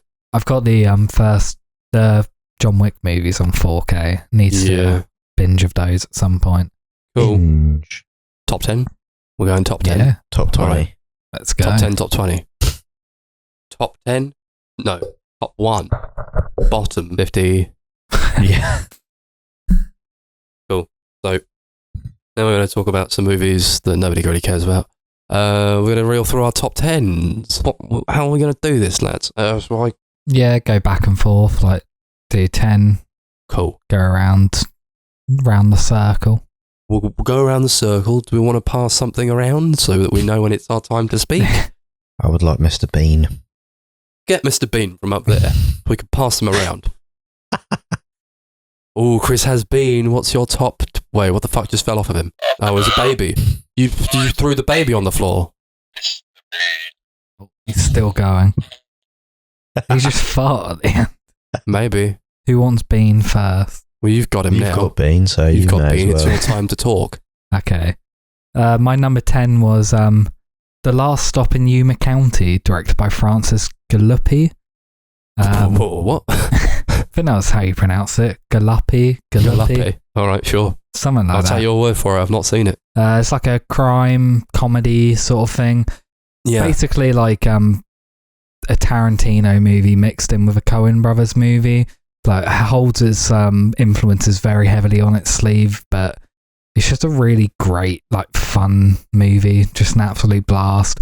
It's kind of like a movie about this gas station where these two bank robbers come in and kind of hold everyone there hostage. Mhm. And like people keep showing up to this like diner like at the gas station because they're waiting for gas, and some people are being held hostage, some people are just there not knowing what's going on. Yeah. Kind of one that just keeps ramping up. It's kind of like comes to a bit of a conclusion at the beginning of the third act, and you're kind of like, well, feel like the movie can end now. I don't know what they can do now. And then like somehow the film just gets more and more stressful. The third act's pretty much dedicated entirely to Jim Cummings, who's in the movie. So kind of about his character, who like basically everything that could possibly go wrong goes wrong for him. Did he direct it? No, he didn't direct it. He just acted in it. I think he produced it, and it was like by his like film studio. We already know who directed it.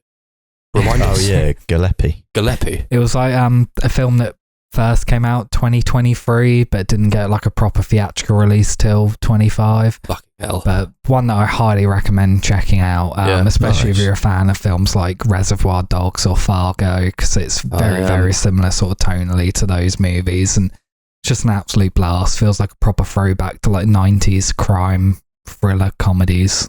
Nice. Awesome. Chuck me Bean. There you go. There's Bean. Give What me sound Bean. will he make this time? Thanks, Bean. I'll take it from here. Number 10. Might show up a little higher on your list, Chris. Sentimental Value. Yeah, The just a new- little bit higher. Joachim Trier movie about a little thing we like to call family. And movies. And movies and a house. I love it when a house plays a character in a movie. Yeah, me too. I like exploring relationships and bonds and how those fracture over time through the lens of a house or an apartment, any sort of abode. I love houses. And this was about like Stellan Skarsgård, this old filmmaker trying to get one movie made, whereas he's not talked to his daughters in quite a while. He's been very absent throughout their childhood, and now he's come back and he's like, I've written this movie I'm trying to get made. Maybe you can star in it, Renate Reinsve.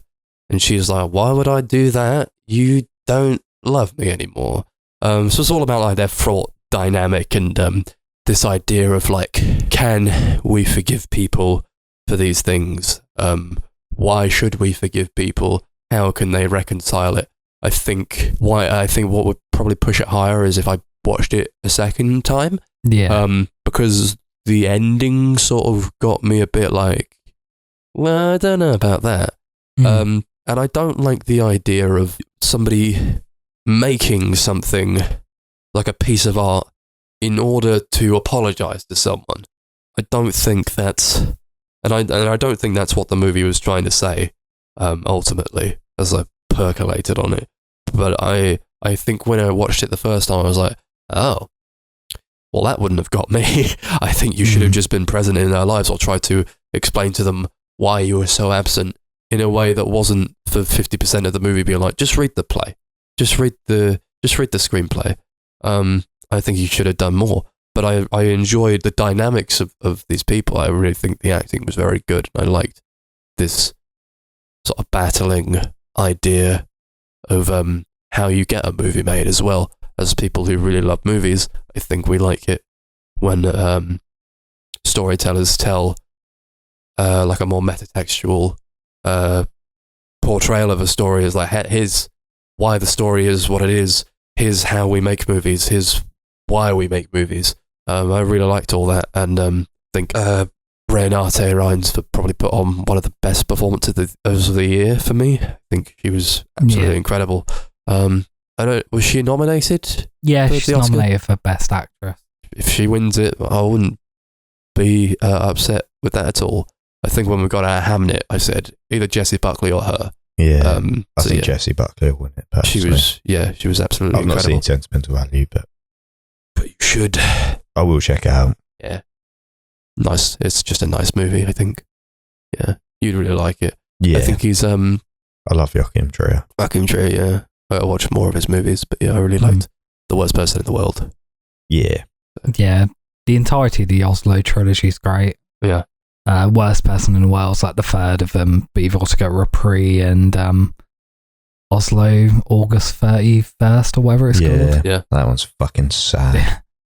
Reprise is like also kind of sad, but a little bit more wholesome as well.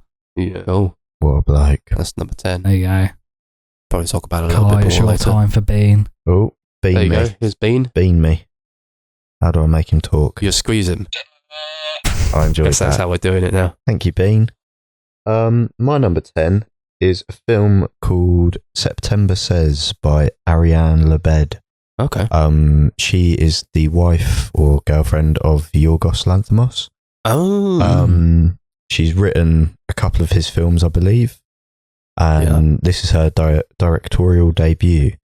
And it's basically about two sisters and a single mum. The two sisters are called September and July.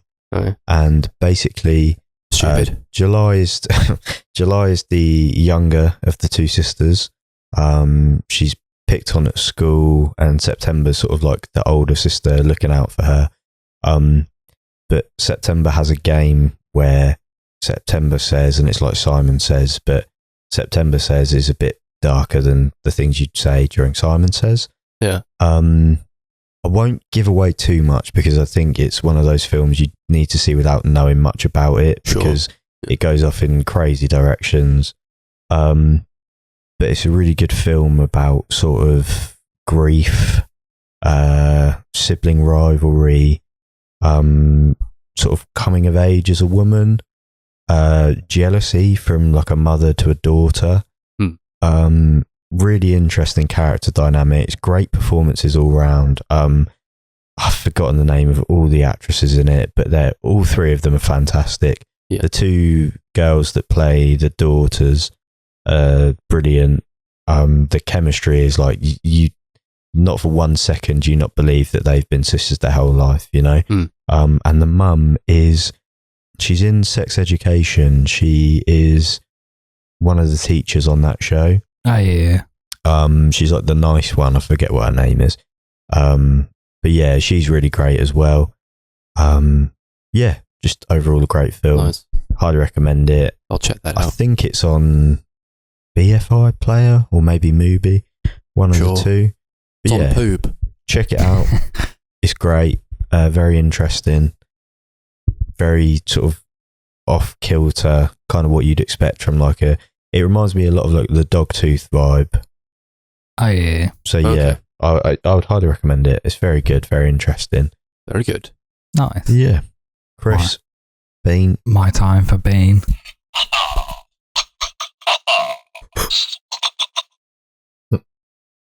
Okay, he's done. He's done. He's had his piece. Speaking of Yorgos Lanthimos, my number 9 is Bugonia, his new movie. Bugatti. Really loved Bugonia. Just a crazy movie. I think it's like a remake of a Korean movie, Save the Green Planet, Okay. which I've not watched, but I am quite interested to check it out. But yeah, I love what this movie was kind of going for on like a political level. This was like one of the movies I was kind of getting to when I was talking about films that kind of did a similar sort of thing to Eddington, but better, because it is kind of like right versus left sort of thing. Yeah. In a way. Yeah. Not like as overtly as that, but I think it's like done in a bit more of a subtle way. Yeah, it's definitely in there for sure. Great performances from Jesse Plemons and Emma Stone. Jesse Plemons was definitely snubbed, I think, for 100%. some sort of acting. Insane how he didn't get nominated. He was incredible in it. Keeps getting snubbed. Yeah, he does. I think he was better than Emma Stone, who did get nominated. As much as I love her performance in it, I think she's really great. Yeah. I think it tonally is quite interesting, where it like reminds me a lot of some of Yorgos's earlier movies, like Killing of a Sacred Deer or Dogtooth or The Lobster, where it's kind of quite bleak and dark, but has this like very cynical sort of sense of humour, very dark sense of humour, which I found really funny and connected with really well. And yeah, I just had a great time with it overall. I think it was like one of his worst movies. Really? Yeah. Yeah. No, I disagree. See, I don't like his period piece stuff. Really? I wasn't too keen on Poor Things. No, that was I awesome. thought The Poor Favourite Things was is my fine. favourite of his movies, to be honest. Really? Yeah. I don't know. I just don't think I found it like engaging or like as engaging as I thought it would be, and it's quite like a bit long in the tooth for me. And I thought I just wasn't like laughing or whatever. And I know like it was trying to play up as like a comedy at times, but it was just like I kind of don't care what's going on here. To be fair, I didn't think it was a comedy at all. It might just be like, I don't know, the way I'm wired, but to me that was like catastrophically depressing. I mean, it was, but it's played for laughs, for sure it is. The whole bit was Stavros, whatever his name is. Yeah, Stavros Halkias. Where he's like trying to like apologise for like sexually abusing him as a child. That's interesting. That was like weirdly really funny, I thought. It's interesting you say sexually abused, because I don't think it's overtly said, is it? He just No, it's not, but that's kind of what they're hinting at. Yeah, because I didn't know whether to believe if that was what they were going for, if he was just like a general bully. So it's interesting you said that as well, because that was in my head as well, but I wasn't I think that's kind of the point, because they don't really confirm what it was. Yeah. I mean, I really liked it, to be honest with you. I thought it was like a Yorgos film that had the sauce again, you know? Really? He was back to sort of bleak modernity. Wow. It was interesting that we saw No Other Choice like the day before I watched this. Oh, yeah. And I think this did a better job of like satirizing sort of like the capitalism sort of like versus the working classes than No Other Choice did. No Other Choice I don't agree with that. Yeah. That's one of my problems with that film. That's another story for another day. I think I disagree, but I guess we'll wait for our 2026 end of year episode. I still really like Bugonia. I thought it was really good. I loved it. But I do think it's like on the lower echelon of his movies. Yeah, I don't. fair. I get it. I'd have to watch it again, but it's like it's very slapsticky, and I don't think it's and I think it is playing it up for comedy. I don't think it's bleak. I don't think it's like. Do you know? I wouldn't. No, because I think about something like, I don't know, The Killing of a Sacred Deer. Although it's like got its comedic elements to it, I think that movie is fucking bleak. I think like The Lobster is really bleak. I laughed more. Dogtooth is like horrible. I laughed more at those two films than I did this. Yeah. No, this was like I definitely laughed at The Lobster more. Every decision this guy makes in this movie is like comedy for me. Yeah. Where it's like, no, I know it's like trying to go for comedy, but I'm also like not laughing a bit. I'm just like, that's definitely supposed to be funny. I'd say, I don't know. When he's like, all right, spoilers for Begonia. Sorry, yeah, I guess we go. When he's like, all his mode of transportation is like a bike. So he's like really cycling, and then like he talks to Emma Stone. She's like, yeah, like you could save your mother with this potion that I've got in my car or whatever. Yeah. And then he like cycles over and he just injects this fucking like Clearex into her veins. Windwash. Yeah, basically. Index ends up killing her, and he like jumps out the window. I thought that was supposed to be. That was actually really funny. That was so funny. You guys laughed at that.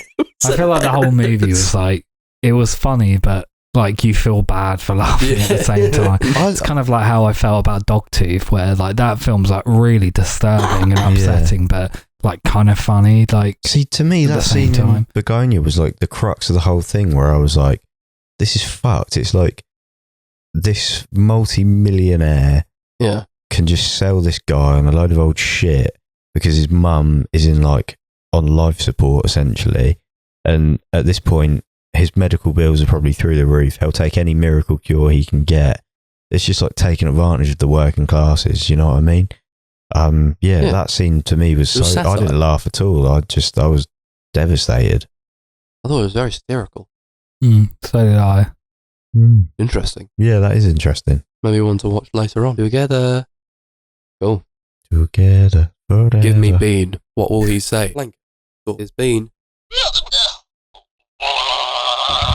That's my favourite one that he does. Oh, he's still going. No, it's not. He has a little thing at the end where he goes, there. Number 9.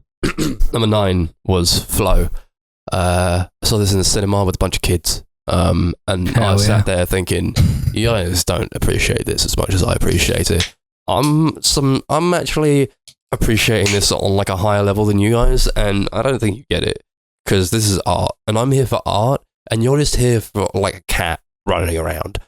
Actually, what this is saying is like an environmental piece on how we're treating the world and how humanity is doomed, but it will be reborn in the form of nature and animals. And you're not getting any of that subtext, and you suck in your stupid little babies. And I enjoy it on a higher level. Sorry, that's just what I think. It's I think did it win the Oscar for the animation movie? Yeah, it did. Yeah, man, well deserved. Thought this was great. I watched it again. I got the 4K. I got a really nice 4K box set. Nice. It's absolutely beautiful, and no dialogue, just cat running around and making friends in a horrible situation where the world is flooding, and it's all about forward momentum and getting out of disaster and trying to move forward with and allying with people, or well, I guess it's like the subtext that I'm getting from it was like allying with people that maybe you otherwise wouldn't, or would possibly be at war with when situations are this dire. I think we can only rely on each other and not hold ourselves back from this is like the antithesis of 28 years later, where it's like that's all about Brexit and walling ourselves off from other communities, whereas this is more like, hey, I see your other community, come along in my boat and we can ride out the storm together. Well, it was really sweet, really nice, like a romantic view of sort of treating other experiences and people differently and not differently, nicely, with like a bit more grace. I thought, it was very wholesome. I like that the dogs were just pieces of shit throughout there. The dogs were just horrible the whole time. Just bastards. Yeah. Cruel bastards. They never got redeemed. But then it was like, at the end, they were like, yeah, you think they're going to help out, but then they just run away. They just fuck off, yeah. Horrible little pricks, mate. But the dog that they make friends with, he's staying. Yeah, he's a good dog. Yeah, man. The other three can fuck off. Yeah. Really beautiful animation with Flow as well, I think. Yeah, it was really good. It was done entirely in the program Blender, which is like a free open source program. That's insane. Yeah. That's cool. Pulled it out the bag. Shout Remember out. people used to play with Blender on their computers at school, in secondary school. Yeah. They would make a ball move, and it was like mind-blowing. It goes to show, I think what we're seeing these days is like the rise of second screen viewing or whatever. But it's like, if you watch something else while you're watching this, you ain't going to understand what's going on. No. Because there's no dialogue to it. No. I think there's something to be said about a movie that can tell a story with very minimal or no dialogue, and still have it ring emotionally true, and for you to get something out of it that relates to your life and how you see the world. And it can change the way you feel about certain things as well. I think that's the power of cinema. I really liked Flow a lot. Nice. And the 4K box set came with all these like different stuff and like stickers of the characters and like character cards, like gaming character cards, like Pokemon, but for cool. the characters in the movie. Yeah, it was really great. Cool. Yeah. Hell yeah. Cool. Happy days. Here's Bean. Do I make him talk again? Go on. See what he says this time. Eventually we're going to run out, surely. The Iraq War was a crime. Hello? I'm Bean. Mr. Bean. He said it. He said it, all right. That was the one that I had the first time. So I think we cycled we've through run them. out. That's all right. Being, We'll you're, keep going, Sure. you're done out, mate. just in case. Just in case. My number 9 is Hard Truths, directed by Mike Leigh. Yeah, baby. Really like this film. Very interesting characters. Is it Jean-Marie Baptiste? The actress's name? Yeah. Feel Something I'm like that. fucking that up. But let's have a look. she... Marianne Jean-Baptiste. Marianne Jean-Baptiste. I apologise. She's fantastic. Brilliant. She's basically like, the film is about her essentially, and she's kind of like, I don't know what the medical term for it is, but she's someone that doesn't like being outside. Agoraphobic. Yeah, it's like the outside world triggers her and stresses her out. And she's not the easiest person to get along with. No. She's very hard-edged, very confrontational. But you juxtapose that, or Mike Leigh juxtaposes that with her sister and her family, and they're the complete opposite. They're so open with each other, so friendly, so easy to get along with. But you can see that there's a lot of love between the two sisters, and clearly something bad has happened in the past. It's never overtly spoken about, but clearly there's something bad happened. Yeah. And I mean, Jean-Marie Baptiste's character, Marianne Jean-Baptiste's character, fucking hell, sort of had to raise her sister as like a single parent, but as a child, you know. So that'll do number on you. Yeah, exactly. And I think it's just Mike Leigh back to his best. Yeah. Interesting characters, great performances. It's bare bones. Yeah, exactly. It's very British. Exactly. They're in just fucking London or whatever, but not like city London, like the outskirts of London. Not like very much like working class London, which is love it. I love it. It looks great. It's like a really good looking movie in that way. Yeah. And I say this about, I think I said this on the marathon we did about Mike Leigh, but Mike Leigh has a way to capture like British summertime in like the most accurate way possible. Yeah. Where it's like perpetually sort of hazy. Dim, yeah. Where it's not like overly sunny. No. But it's like, you can tell it's warm. Yeah. But not stupidly warm. Kind of just a nice warm. Maybe a bit of a breeze. It's like European warm. Bit humid maybe. Yeah. I don't know how he does it, but every film is, yeah. And because they're in like London with all these like buildings that are very close together, I think when we get summer here, it's like horrible at points because you're in these like this concrete jungle, and they're in like a place that's a bit more open than like central London, but also the sun is not like you'd experience like abroad or like No. by the sea. Yeah, exactly. Yeah, I think, is it East London? I think Yeah, it's set. yeah. But yeah, no, it's great. It's brilliant. I love it. the juxtaposition between the two families as well. It's like Yes. living in this house must be horrible. Yeah. Must be absolutely horrible. And the way like her son reacts to her, it's like he's scared of her. Yeah. Obviously, it's like a terrible environment to be around when you're around like so much And like negative energy and hatred. He's such a nice kid, Yeah, very intelligent. But his mum's just always putting him down, and yeah, it's horrible. And then I love that Mike Leigh just throws in these random scenes where it's like the one daughter goes for a job interview, yeah. or like Yeah. sort of she's selling her idea to her boss, and her boss just shits all over it. Yeah. But when she meets up with her sister for a drink after work, it's just like, how did it go? And she's like, yeah, really good. Like she had, and I just love shit like that because Yeah. it's like that never comes up again in the film. No, it adds a more of a dimension to that character. Exactly, and it's just it's brilliant. It is great. I Mike really Leigh's enjoyed the that. goat. He bloody is. Yeah, just He just knows how to do it. He never lost it. no. Everyone watch more Mike Leigh films. Just that's my Just recommendation do from it. this episode. If you're listening, watch more Mike Leigh. I love how it ended as well. That Yes. ending was incredible. The ending was great. Yeah. Won't Yeah. spoil it for Chris, but yeah. No. Yeah. Yeah, I'll get there. I'll You'll get watch there. it. Cool. Take You want Bean. It's It's Bean. been time. Bean time. Couldn't have said it better myself. Thanks, Bean. My number 8 pick is Mars Express, directed by Jeremy Perrin.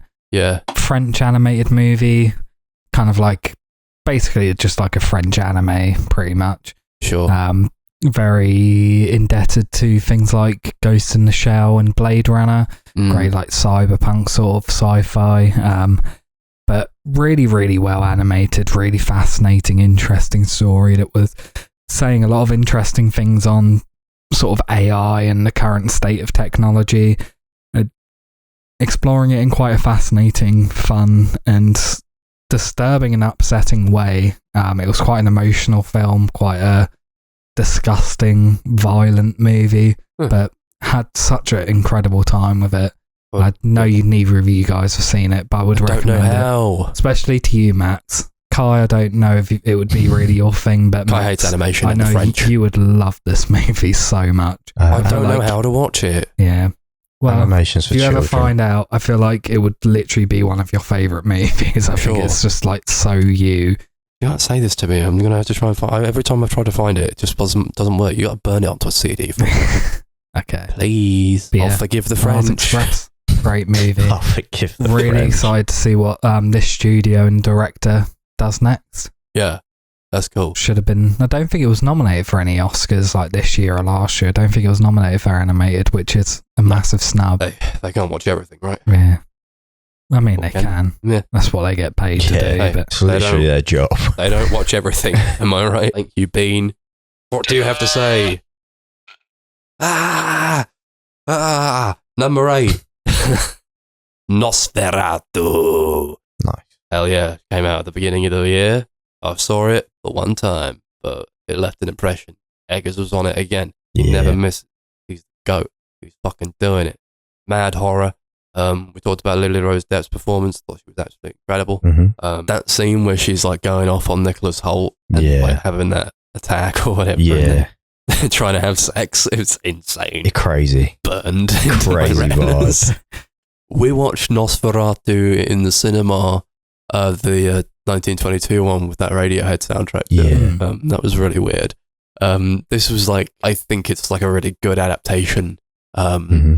to like a really strange, weird, silent movie from back in the day. Obviously, it's taking a lot of Bram Stoker's novel more so than the movie itself, but you have to draw parallels when you're talking about like a movie that's named the same thing. Yeah.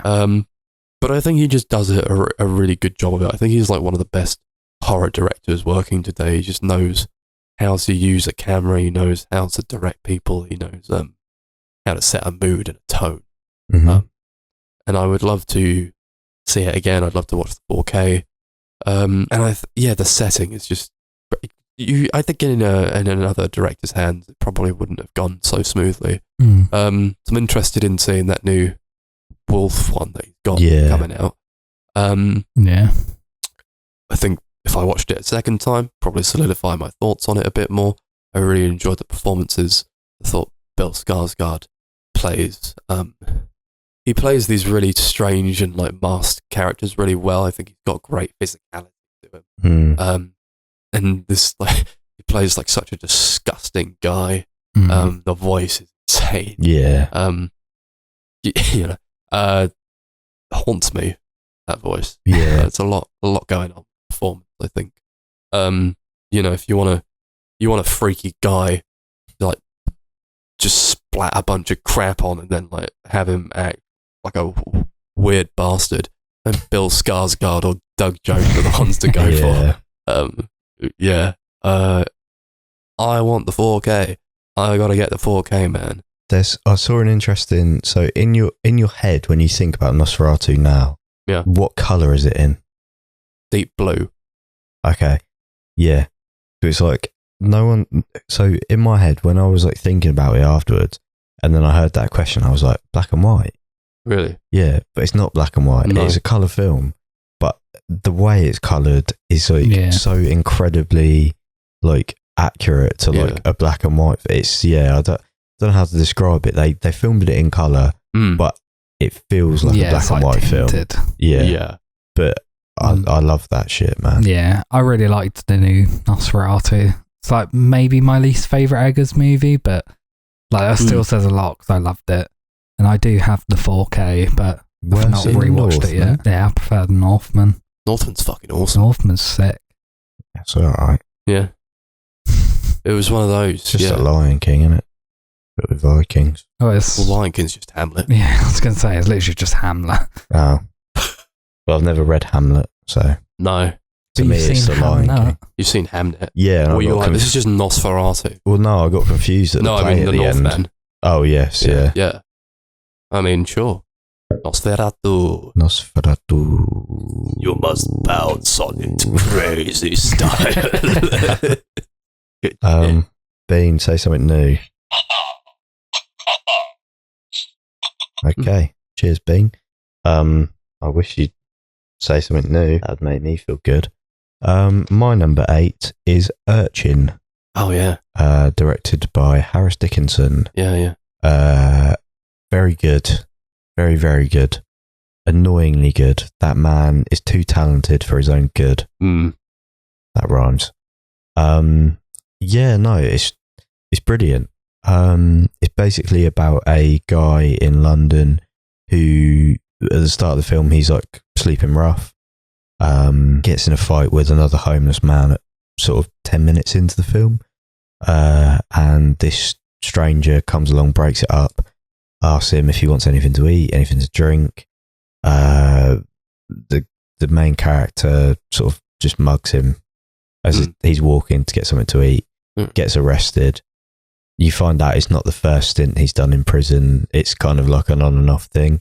And then the rest of the film is focusing on sort of him after prison, sort of 18 months later, and him trying to get back on his feet. It's a heartbreaking watch, I'll be honest. It's a tough watch. It's sort of about how hard it is to just change who you are fundamentally, I would say. Sort of your addictions, your way of thinking, the way you're wired, how difficult it is to change that and be a different person. And also how hard it is to look at what you've done and the mistakes you've made in your life, how they've affected other people, and kind of come to terms with that. And is it easier to just drink away the pain, do drugs to forget about the damage you've done and sort of numb yourself to that? But yeah, really great film. I'd highly recommend it. Sure. Again, I've got a bit of a British bias at the moment on this list, I'll be honest. We love the British movie. I've gone 3 for 3. But 3 for 3. Brilliant film though. Would highly recommend it. Sort of a mix between another great Mike Leigh film, Naked. Mm-hmm. And I've forgotten the other film I was going to say. Very large Naked influences on it though. So yeah, good stuff. I'll check that out. Yeah, For sure. Nice stuff. Cool. Take Bean. Take him. That's new. Oh, it's still going. Okay. Yeah, Is it number 7 now we're doing? probably. Mhm. Well, whatever number it is. Yeah, I don't It know. is 7. Yeah, 7. Cool. My number 7 pick is Sinners, Ryan Coogler. Get I think it. we briefly mentioned it earlier. I think, Yeah. was it on one of your guys' honourable mentions? It was on mine. Nice. Sure. Yeah, I loved Sinners. Thought it was a really great horror movie. Kind of like From Dusk Till Dawn, but like for the modern age, like very much about racial appropriation, about sort of black music in general, and sort of how the white man kind of came along and stole it. Kind of using sort of vampires as like a metaphor for a lot of that, while also kind of telling that very overtly and obviously in a way that I found quite powerful and moving and like really interesting. I thought it looked beautiful, thought the acting was really great. Michael B. Jordan was great as those two characters. Michael Beef Jordan. You know what I'm saying? Yeah, man. Nominated for an Oscar for how beefy he was. Oh, was he? Yeah, he was nominated for Best Actor. Oh, fuck. Yeah. All right, sure. But he was great. Jack O'Connell's great as like an Irish vampire that just like keeps playing Irish folk music. Yeah, I Loved do that. like him. But yeah, had a really, really great time with it. I thought it was just an absolute blast. And like that barn dance scene with like the musician performing that like I love that. That was the best turns part of the into, movie. like a huge musical number Mhm. with loads of odes to different types of black music throughout history. Incredible stuff. That Yeah. was beautiful. Yeah, that was like that quite got me quite choked up, to be fair. Really powerful, moving scene. But great original horror movie. I'm glad it's getting so many nominations everywhere. I think it's like Ooh, the most nominated film at the Oscars in history, Yeah, it is. insane. which is And it's a like horror bit movie. too far, but I think like it is. really cool still To for be like a horror movie. Yeah, to be fair, when I looked at it though, it would probably be equal without the 2 new categories because they've got best Yeah. casting, which it got a nomination for, and another new The category as well. Stumps one. I think so, yeah. Yeah. And it was kind of like, okay, well, it's 16, but like in old terms, it would have been joint 14 with the Yeah. other Yeah, two. well, they also got rid of having they condensed sound into one now, so they don't have it they don't have mixing and editing. and mixing. It's just best sound So, now. who knows? They didn't Maybe know it what those balances were. out. Yeah. I said to you earlier, Chris, I think what I realised quite recently that I would prefer it if every movie I saw had nobody that I recognised in it. Yeah. And that would make every movie better. Because we watched No Other Choice, and I was like, I didn't know who any of those bitches were. That made the movie so much better Any and so of much more those fun. bitches. And I think when I'm watching these movies, I'm like, yeah, it's Michael B. Jordan playing 2 guys, whatever, who was in Fantastic Smoke and Four or whatever. stack. And fucking Haley Steinfeld or whatever. I just don't. I would prefer it if movies didn't have actors in them, if I'm being real. I think every movie would be better. Yeah. Line reading of the year from Haley Steinfeld, whatever her name is. I want to suck your pussy. With the, I don't want to say it makes me Well, cringe. no, you have to say it, you just said his, it. like tongue in her cunt or something. Well, Go on, say it. Coos. No, she's like, what'd she say? He's like, yeah, I also told you to stay the fuck away from me. She's like, yeah, I heard that, but then you stuck your tongue so far in my coos and fucked me so good, and I was just like, Jesus Christ, where's that come from? I figure you didn't mean it. Yeah. Yeah. That was good. Sexy. Yeah, great movie. Sure. Not sexy, cringe. Made me feel a bit sick. I was like, oh, Haley. Come on. Yeah. No, Haley. Not What a good better than movie to go this? see with your female platonic friend. I will say that. It Yeah. was very awkward. Yeah. Well, I wish you wouldn't refer to me like that, but, you know. Yeah, I was going to say, come on. We're guys. Hey, we're just men. Just normal men. Just ordinary men. Yeah, man. There's Yeah. been. Thanks. Mine being Meine Bean was shut up. Be quiet now. Shall we be done with Bean now? Yeah, we're gonna stop doing Bean. Yeah, Bean, fuck off, Bean. mate. Mambo 7. Mambo number 7. Mambo number 7. What happened to... Anyway, one battle after another. That's number 7, baby. I thought it was great. Really liked it. Let's just move on. Nah, I'm joking. Because I know it's going to be a lot higher on you guys' list. So, yeah, I'll be honest, it will come really, up very late in my life. Yeah, it was a really good cinema experience. I think Paul Thomas Anderson, he did it again. Dirty bastard. The dirty bastard. Again, another movie that would have been better if I didn't know who any of these people were. But what can you do? Leonardo DiCaprio's vaping acting was top notch. You could tell he vapes his whole life.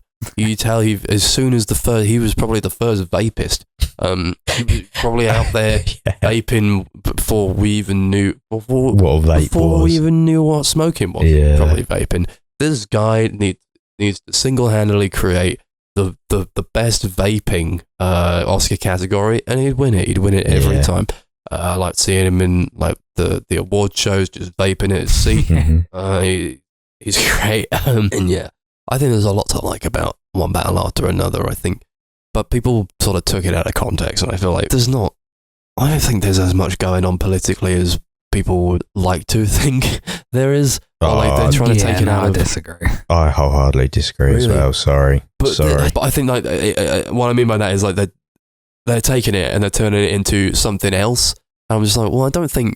In what way do you mean? Sorry. I think sort of like people picking up on the wrong political messages. Wrong political messages from it. I would agree with that. Like, well, I don't know if it's about that. Yeah, but I would agree with that. 100%. Yeah. But then again, maybe this is more to do with an online perspective. So I don't know. I think when I saw it, I had a really good time with it. And I thought about it a lot afterwards. But then it like grew into this massive thing about like what it was and what it was saying. And I really liked what it was saying, but then I feel like it got too much traction, and I don't know if I enjoy it when I see a movie and I have like a good experience with it, and then other people are like, and that was the best movie in the world, actually, and so many people are like talking about it and talking about it and talking about it.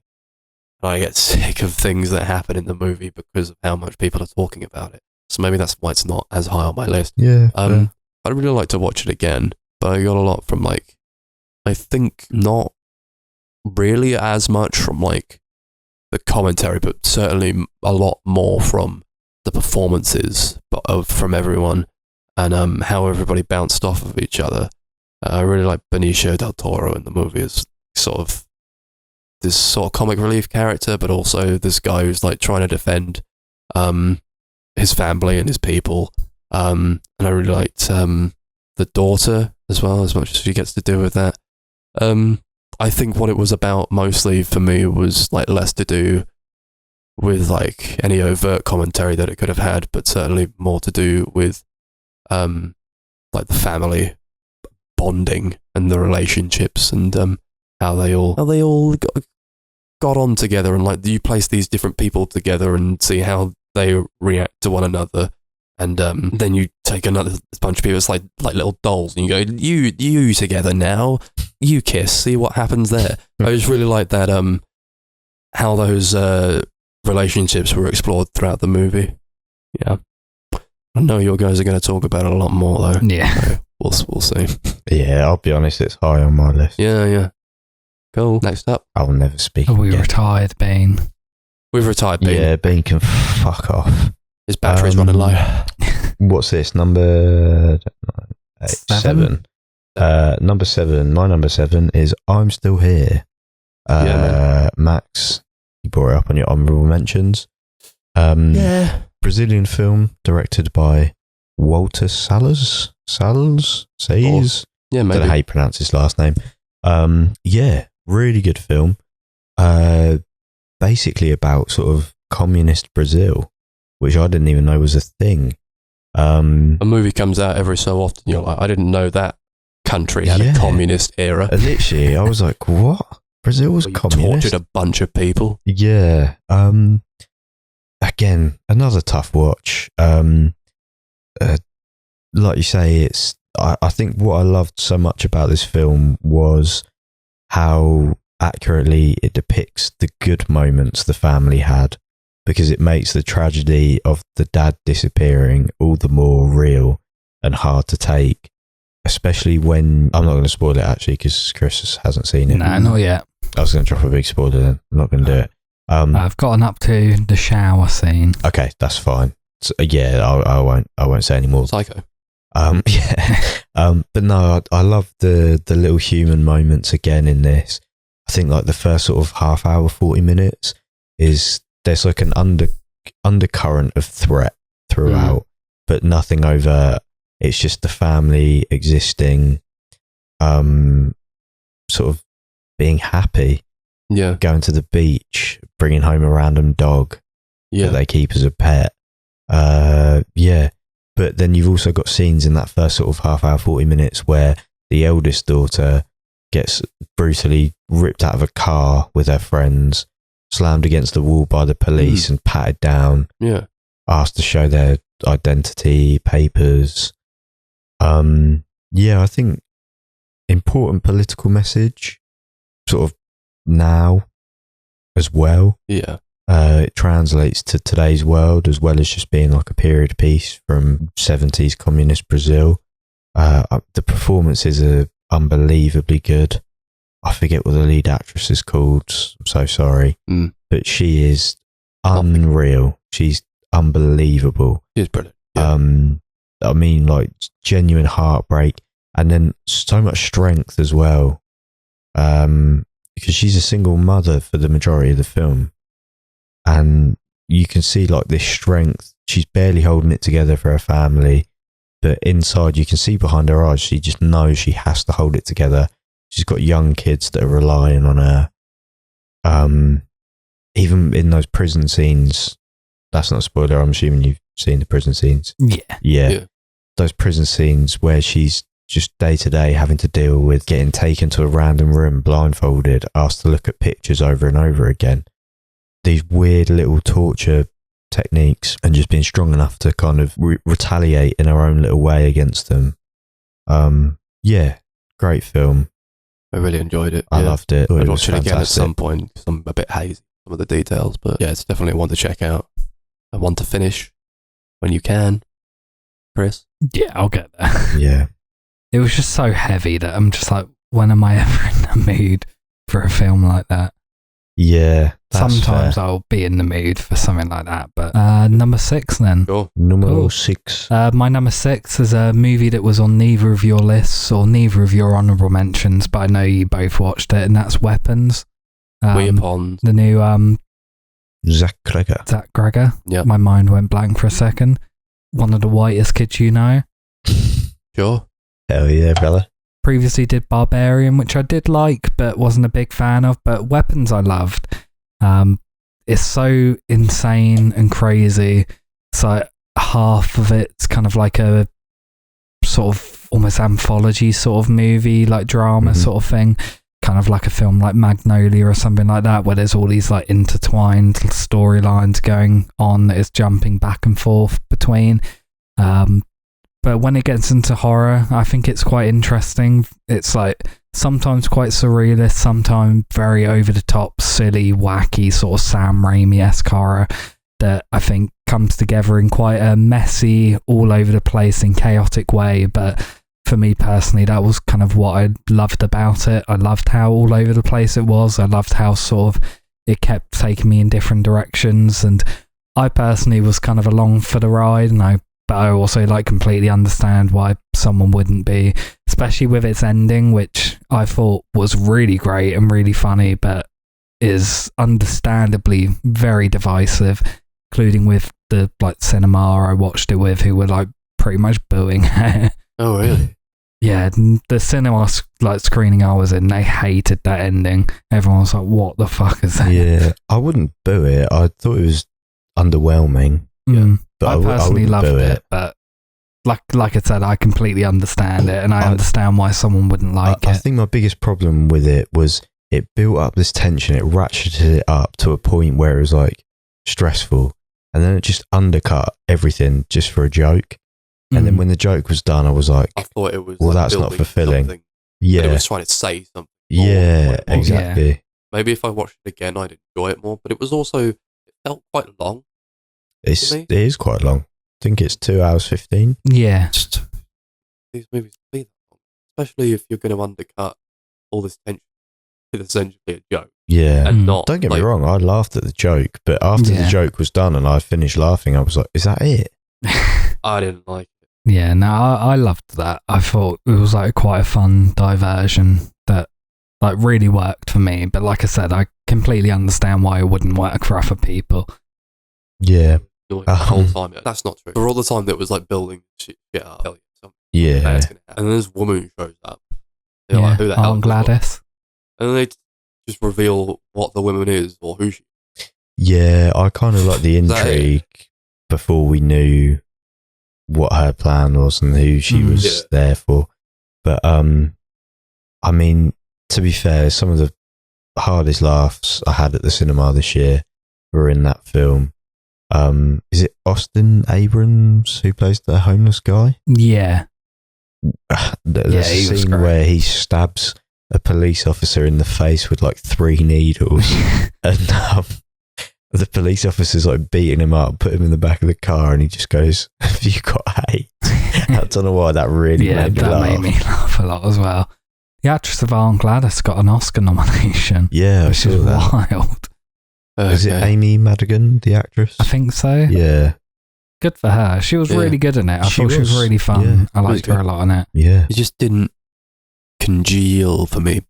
Yeah, that's fair enough. If I were to watch it again, which I don't know that I will, because it's just, I think it's one thing to like know what you're getting into when you're watching a movie like that, but when the ending just didn't really do much for me in the end, I'm like, do I want to watch a movie where it's like building up on all these themes and interesting plot details and characters, just for it at the end to be like kind of like falling flat for me?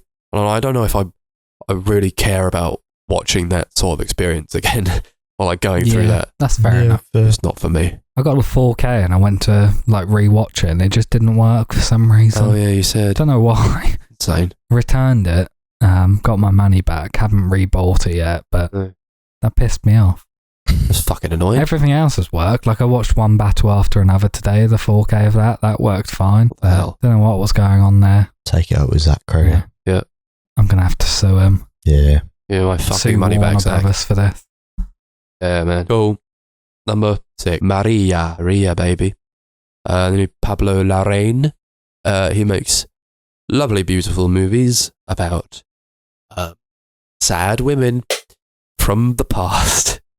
Did he do that vampire one a couple of years ago? Yeah, El Condo. That wasn't as good. No, I didn't like that at all. But Maria was great. I saw it in the cinema twice, and I got the Blu-ray. It's filmed in such a lavish way, and a lot of it is this guy who's like interviewing her, with this like old camera, and a lot of the footage is of her in this like really grainy style running around Italy, and being sad and sick. I think it's not often that I see Angelina Jolie in a performance, but I think puts on a really great performance in this. Yeah. I hadn't heard of Maria Callas beforehand. Suffice to say, I didn't Google her afterwards, didn't care. But I like what this movie does with her character. And I don't think that I'm going to get more from like researching her after the fact, because I enjoyed what I got from how Lorraine was able to portray of her in the movie itself. It's like a character piece, but more it's about watching these like sweeping shots and watching the performance more than anything, like the decline at a very specific point in her life. And he likes to do that a lot with his movies. He did that with Spencer and I think Jackie, where it's like this very specific point in this woman's life that we explored. This is not their full character. This is not who they are as a person technically, but he uses these windows of time to explore meaning and themes and ideas that he's been thinking about. She seemed like a very lonely person. I think he was thinking a lot about, being alone and death. I think it's inevitable when you're making a movie like this, and a lot of movies were like this year, where it's like clearly the director's been thinking a lot about mortality. And he does it in such a performative, but like lavish way that I think might grind on a lot of people, the presentation of it. But I really like when a movie knows what it is and it just sort of goes for it. And he's under no like pretensions to be like trying to make it like a relatable film. It's like if you're into this sort of thing, you're really gonna like it. And I don't think it matters that you know who Maria Callas is beforehand, because you learn and you don't really technically know who she is afterwards. But it's just this like part of her life which is like sad and sick, and trying to reclaim part of her life that she left behind as like this big opera singer, and she can no longer do it. She's past her prime, and everybody's saying, when are you going to go back? When are you going to get back to it? And she tries, and she's just not as good anymore. And about also just being past your prime and learning when to say, okay, I've had my time and that was great, and now I'll do something else. I'll try something else. But her pursuit of trying to be something that she no longer is what's like hurting her and killing her throughout the movie. Mm-hmm. Such a great film for that. Yeah, I really liked it as well. Again, very tough watch. Mm-hmm. Very sad. Very sad. It's not quite. I think it's really great, but I think if I had to like rank it, I think I'd say Spencer was just a little bit higher for me. But then I guess that's maybe a bit inevitable as like part of the British public. I think that. You've got more of a connection to Lady Di. I love it. I'd watch it again. I got the Blu-ray. I think that's a nice one to watch. It's quite fraught, but it is also like the presentation is very warm and inviting. Yeah, so, 100%. Yeah, I'd recommend that highly. Yeah, sort of a mum movie. Yeah, my mum enjoyed it. Dope. Cool. What are we on number 6? My number 6 is Friendship, the Tim Robinson film. Ooh la la. Chris brought it up in his honourable mentions. Funniest film I've seen in years. Really made me giggle. Like Chris said, it's like a Tim Robinson character from Think You Should Leave, but in the real world. Says a lot about sort of male loneliness and the difficulty men have in connecting with other men. As fun as it is, I think it's genuinely got a lot to say about that topic. So many funny scenes. I could literally sit here for hours and reel them off. I'm not going to, because thank God we all want to go to bed at some point today. It's very late. I like the toad licking scene. The toad licking scene is great. If this doesn't sell you on the film, I don't know what will. Tim Robinson is at his wit's end, and he wants to have a trip. So he goes to this phone shop where he knows a kid deals drugs, and the kid's like, I can give you a lick of the toad. And he pays like $50 or whatever to go and lick this toad. And he hallucinates that he works in a subway. Paul Rudd works in a subway. He comes into the subway, orders a sandwich, and then wakes up.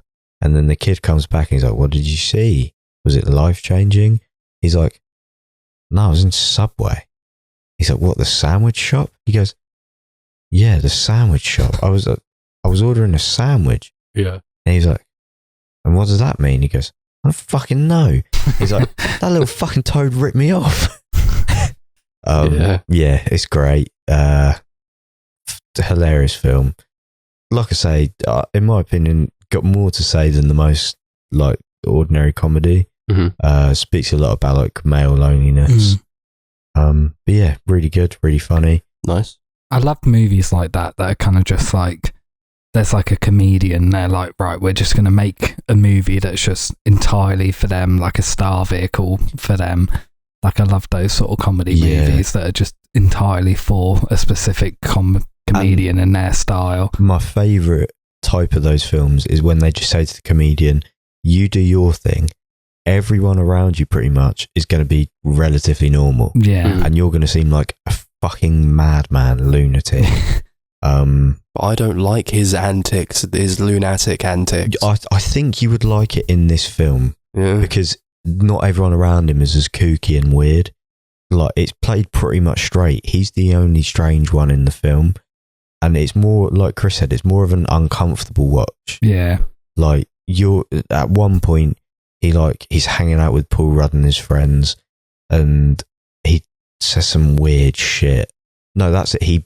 They do this Fight Club thing, and he punches someone really hard, and then they're all like, what the fuck, man? And he grabs this bar of soap and he puts it in his mouth, and he goes, I've been a bad boy. And he's like chewing on this soap, and he's like, I need to punish myself. And everyone's like, the fuck is wrong with this man? And it's so uncomfortable, and it just goes on and on and on.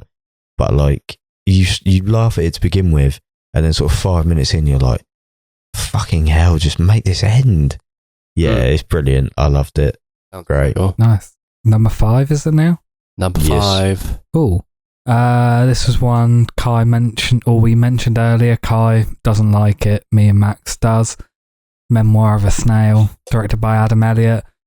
Yeah. I will just say, like, every year I feel like there's like 2 or 3 movies where I watch it and I'm like, I feel like this could be like one of my all-time favourites that I return to like endlessly. I think this year, like, my whole top 5 is like films like that. The Memoir of a Snail was definitely one of those. Really loved Adam Elliott's previous movie, Mary and Max, but I think this movie kind of took everything I loved about that movie and did it kind of better. Yeah. Really funny and emotional, great animation, really beautiful writing. It's a little bit predictable. It's a little bit sort of almost like sad porn. Like, it's just so overly emotional and depressing, but that was kind of what I liked about it. And I thought it worked really well, and I found it quite moving, quite beautiful, and very funny. I wouldn't say it's predictable.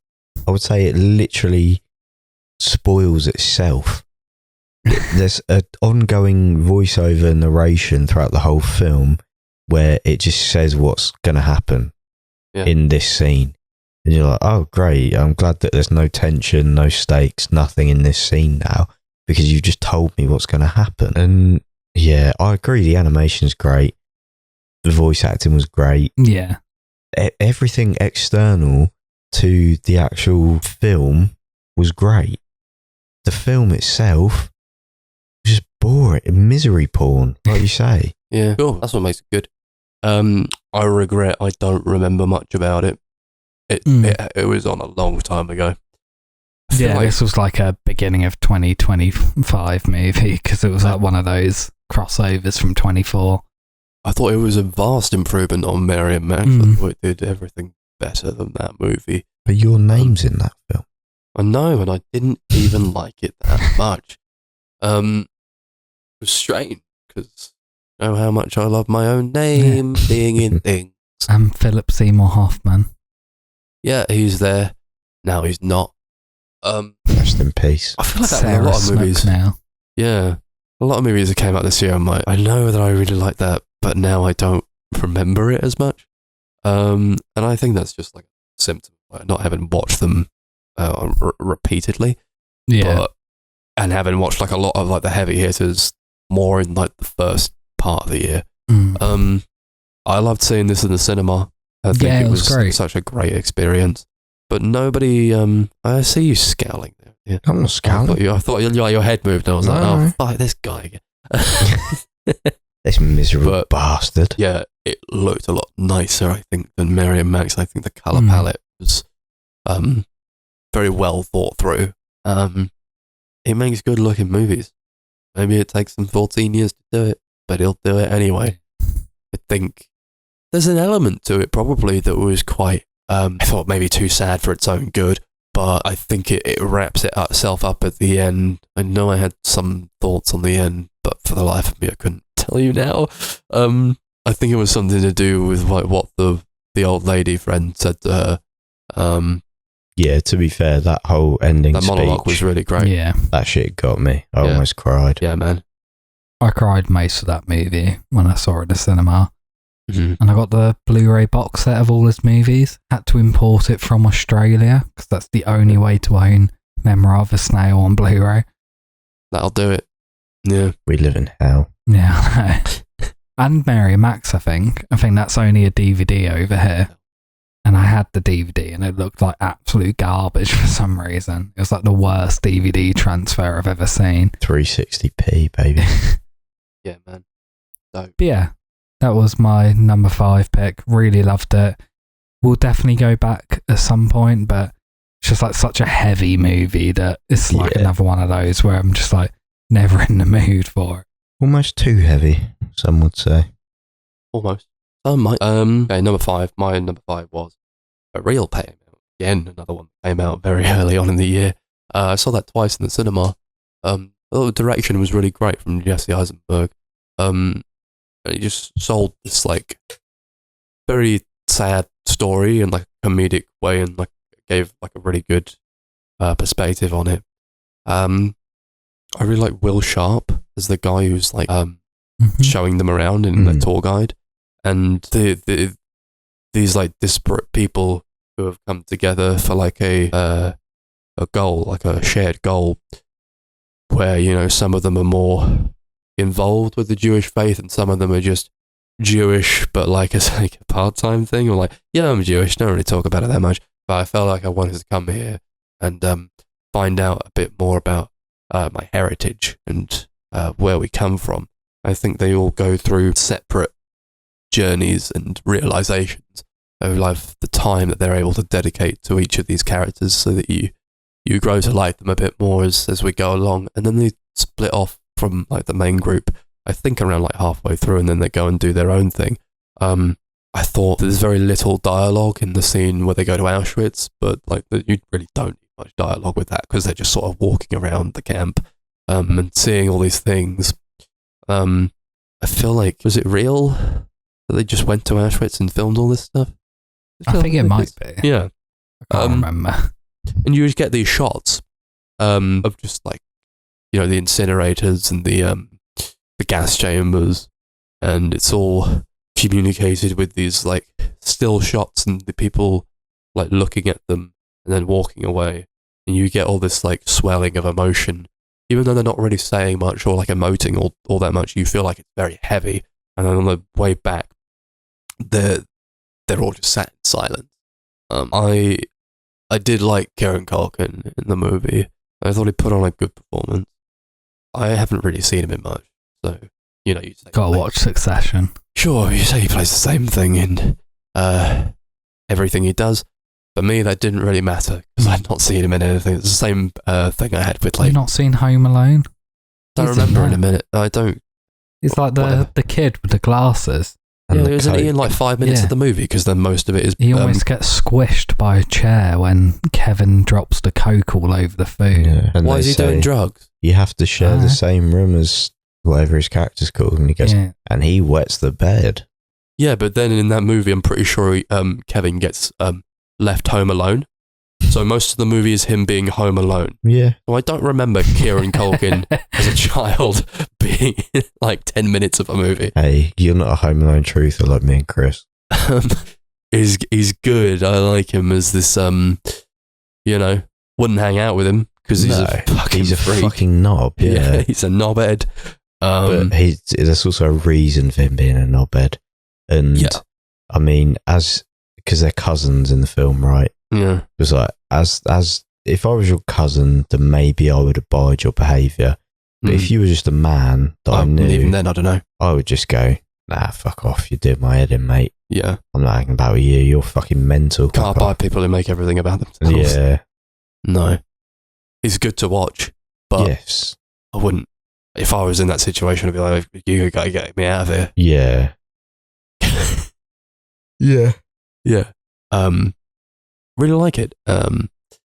I haven't seen like a physical copy of it either.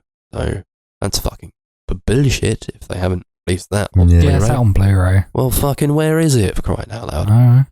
Comes up on my Amazon as a recommended purchase all the time. The setting and the scenery in that movie, I think he films with a lot of reverence, and as they're in this foreign country, I think there's a lot to just look at, and in that way, I think it's quite a peaceful, meditative movie, as much as it is like also relying on these characters to drive the plot along. You get to see all these fuck me, what's the country? I don't know. Where's Poland? It's Austria, Poland, yeah. Poland, yeah. So you get all these shots of like exterior buildings and people walking around, and just I think he knew how to incorporate the country and the setting and the scenery as a character within the movie. And I always love when a director is able to do that. Has he directed much else, or is this his debut? When you finished Saving the World? Yeah, not seen anything else from him, but this was really terrific. It's not great, that No. one. Well, Yeah, I've not heard very good things about that. in that case, Sin Wolf did a bloody Hard's in it. good job with it. Yeah, that is literally his only other movie. Awesome. Well done, Jesse. That's that. Big up. Now do a magic trick. Yeah. Number 5. My number 5 is The Brutalist. Mm-hmm. Yes, This is baby. my number 4, so Okay, Fuck cool. me. You know what? It's my number 4. nice. Okay, so Let's just do do a big groups. one, Yeah. The Brutalist. It is about a man called Laszlo Toth. He is a sort of designer of buildings, an architect, some may call him. I call him a designer of buildings.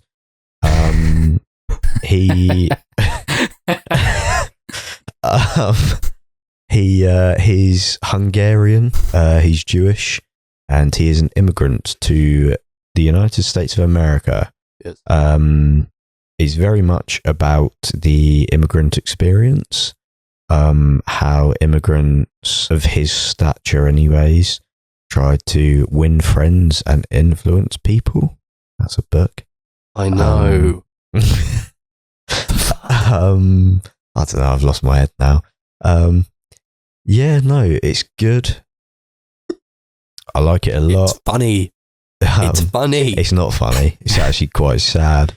Adrian Brody, it was probably my performance of the year until he embarrassed himself at the Oscars and threw chewing gum at his wife and just Wait, made what? a bit of a tit of himself. Did the longest acceptance speech in history. yeah. Just wouldn't stop talking. They tried to play him off. He went, "It's okay, guys, I've done this before." He's like, "Well, shut the fuck up then and get off the stage, you cunt of a man." Sorry, if I ever work in the industry, I didn't mean that. That was a joke. He's all right, actually. Yeah. He's a good guy.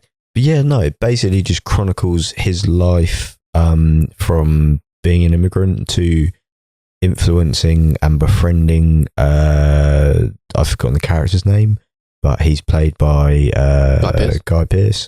Brilliant performance from Guy Pearce. Yeah. Some fucked up shit happens in that relationship. Yeah.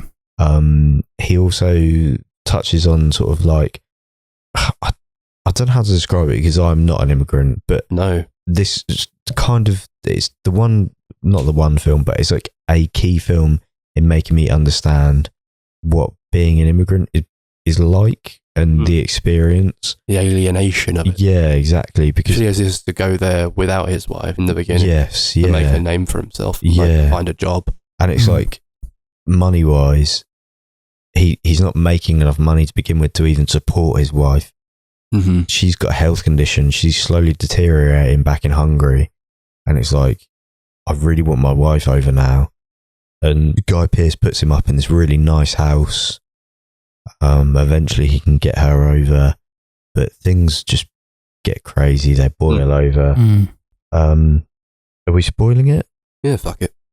Fuck it. That rape scene was one of the most horrible Yeah. things I've ever seen in my life. It was fun. When Guy Pearce rapes Adrian Brody's character, Laszlo Toth, it was fucking horrible. Yeah. And he keeps saying things like, you think you're special, you're not special, you're a piece of shit, like just really degrading him as he does it. because he genuinely thinks he's like this pure-blooded American, true blue. I've got all the money in the world, so I'm He better wouldn't be than anything everyone. if not for me. But so this is what I loved about the ending of the film, and the ending of the film is apparently controversial because I guess it's a bit out there compared to the rest of the film. Right. But basically, you see Laszlo Toth being like wheeled in to an exhibition of his work that's being held, and it's like, to me, that was he's gone through so much hardship. He's not a great guy. No. He's kind of a scumbag, but he's gone through so much shit that no one should ever have to go through. And then to see his grand achievement, all of his work displayed, you find out this building he made for Guy Pearce was actually sort of like a tribute to his wife. But you don't know that as he's building it. It's only revealed in that last scene. Yeah. And it's like the comparison between what he did and what Guy Pearce's legacy is in that film is miles apart, because he's just money. Yeah. Laszlo Toth came in, he took over. The Guy Pearce's estate is only now remembered because of that building that Laszlo built, you know? So, yeah, great film. Got a lot to say about art, money, capitalism, the immigrant experience, just so Very much vast, going on in this film. Sweeping movie. It's like 3.5 hours long. It's brilliant. I highly recommend it if you've not On with seen an it. intermission. Yeah, I Love love that that. intermission. Yeah, for me, a lot of the movie was kind of about how like artists are treated by like the people who fund art. So like how like directors are treated by Hollywood and stuff like that. With sort of like that final scene kind of being like, at the end of the day, the people that are remembered are the artists and their work, not the people who made it happen. But yet the financial people are constantly meddling and trying to get involved, but also kind of linking that into like the immigrant experience in America, like coming to America, like hoping to start a new life and start afresh, but constantly being sort of treated as lesser by people who have lived in that country their whole lives and stuff. Just insane considering how America began. Yeah, I know. Well, exactly. On like a tonal level, it reminds me quite a bit of like the Vito Corleone scenes from Godfather Part 2. Yes, spot on. It's kind of like a 3.5 hour movie just based on those scenes for me, which I loved. Like literally within the first 5 minutes, that was kind of like what I was thinking. Yeah. So for the whole rest of the movie, I was like, right, I'm super into this then. See, I thought the exact same thing, and I think it's because that first shot is of the Statue of Liberty, which is obviously one of the big scenes in the Vito scenes in that film. And obviously that's like immigrant coming over from Italy to America to start a new life. Yeah, exactly. Yeah. Yeah, no, 100% agree. Sure. Daniel Bloomberg. Great Incredible. score. One of the best scores of the year, I think. Yeah, it's the one that stuck with me the most. Communicates, this vast, huge, epic scale to the movie. The trailer came out, and that was like such a great trailer. It made you really want to watch the movie. Yeah. Like, whoa, what the fuck is this? This looks like it's going to be huge. And it is this sweeping epic of a movie as well. They're able to communicate that so well within the film. I think it's also, as much as it is to do with like the immigrant experience, I think it is to do with like America as well. And these two guys who are sort of at war with each other a little bit, where it's like, yeah, I'm the benefactor. You make art because I let you make art. Yeah. And it's the artist who's like, I'm the fucking guy. I'm the brains. None of this would happen without me. Sure, you fund it, but I'm the guy who's making it happen. You wouldn't be here either if not for me. But we forget about all these people who are involved in such a massive project like that, to build something so huge. And it's like this mixing pot, and that's what America is. That's this massive mixing pot. And if you forget about all these people who come over from other countries to be in your country, it means that they've found something there to admire, and to disregard them in the building of your country is, it baffles the mind how you could forget about all these people. So as much as it is about these two individual men, they would not be who they are or where they were without all these other people and influence from different walks of life, different countries. I think it's saying a lot about how we treat people and how we treat others from different walks of life. think it's such a fantastic movie for that. Yeah, 100%. Yeah, definitely. Also, like being able to get a beer in the intermission. That was nice. I just sat there and watched the intermission. Yeah, really. Yeah. I needed to piss so bad. It had a timer. Yeah, it did. I was like, that's cool. It is cool. More movies need intermission. I think I quickly went to the toilet, but like I got back and there was still like 10 minutes left, so I just sat there. Yeah. Oh. 4. Right, so yeah. 3? No, Kai's fourth. Oh, my fault. That was his fifth. No, fourth. Okay. Sure you guys will love this. My number 4 is Eddington. Yeah, baby. I fucking loved Eddington. It was great. I thought it was great. A lot of people did not think that. No. I'm one of those. I really loved it. I thought, so basically it's about a small town sheriff and a small town sort of, I don't know what you'd call them in America, statesman. Sure. Basically like an MP. Yeah, he's like running to be mayor. Yeah, exactly.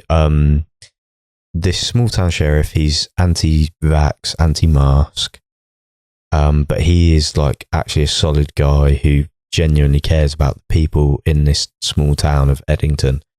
The guy who's running for mayor is kind of a piece of shit, but on the surface, he is like the good guy, quote unquote. He wears the masks. He sort of faux pretends that he cares about the people when really we see him on Zoom meetings where he's like, can we get this lady to shut the fuck up? He's just overall not a very nice guy, but the sheriff is also in some ways not a nice guy, and it's just two not very nice people going at each other politically because the sheriff, who is played brilliantly by Joaquin Phoenix, decides that he is going to run for mayor against this sort of knobhead career politician played by Pedro Pascal. The political waters in this film get very murky.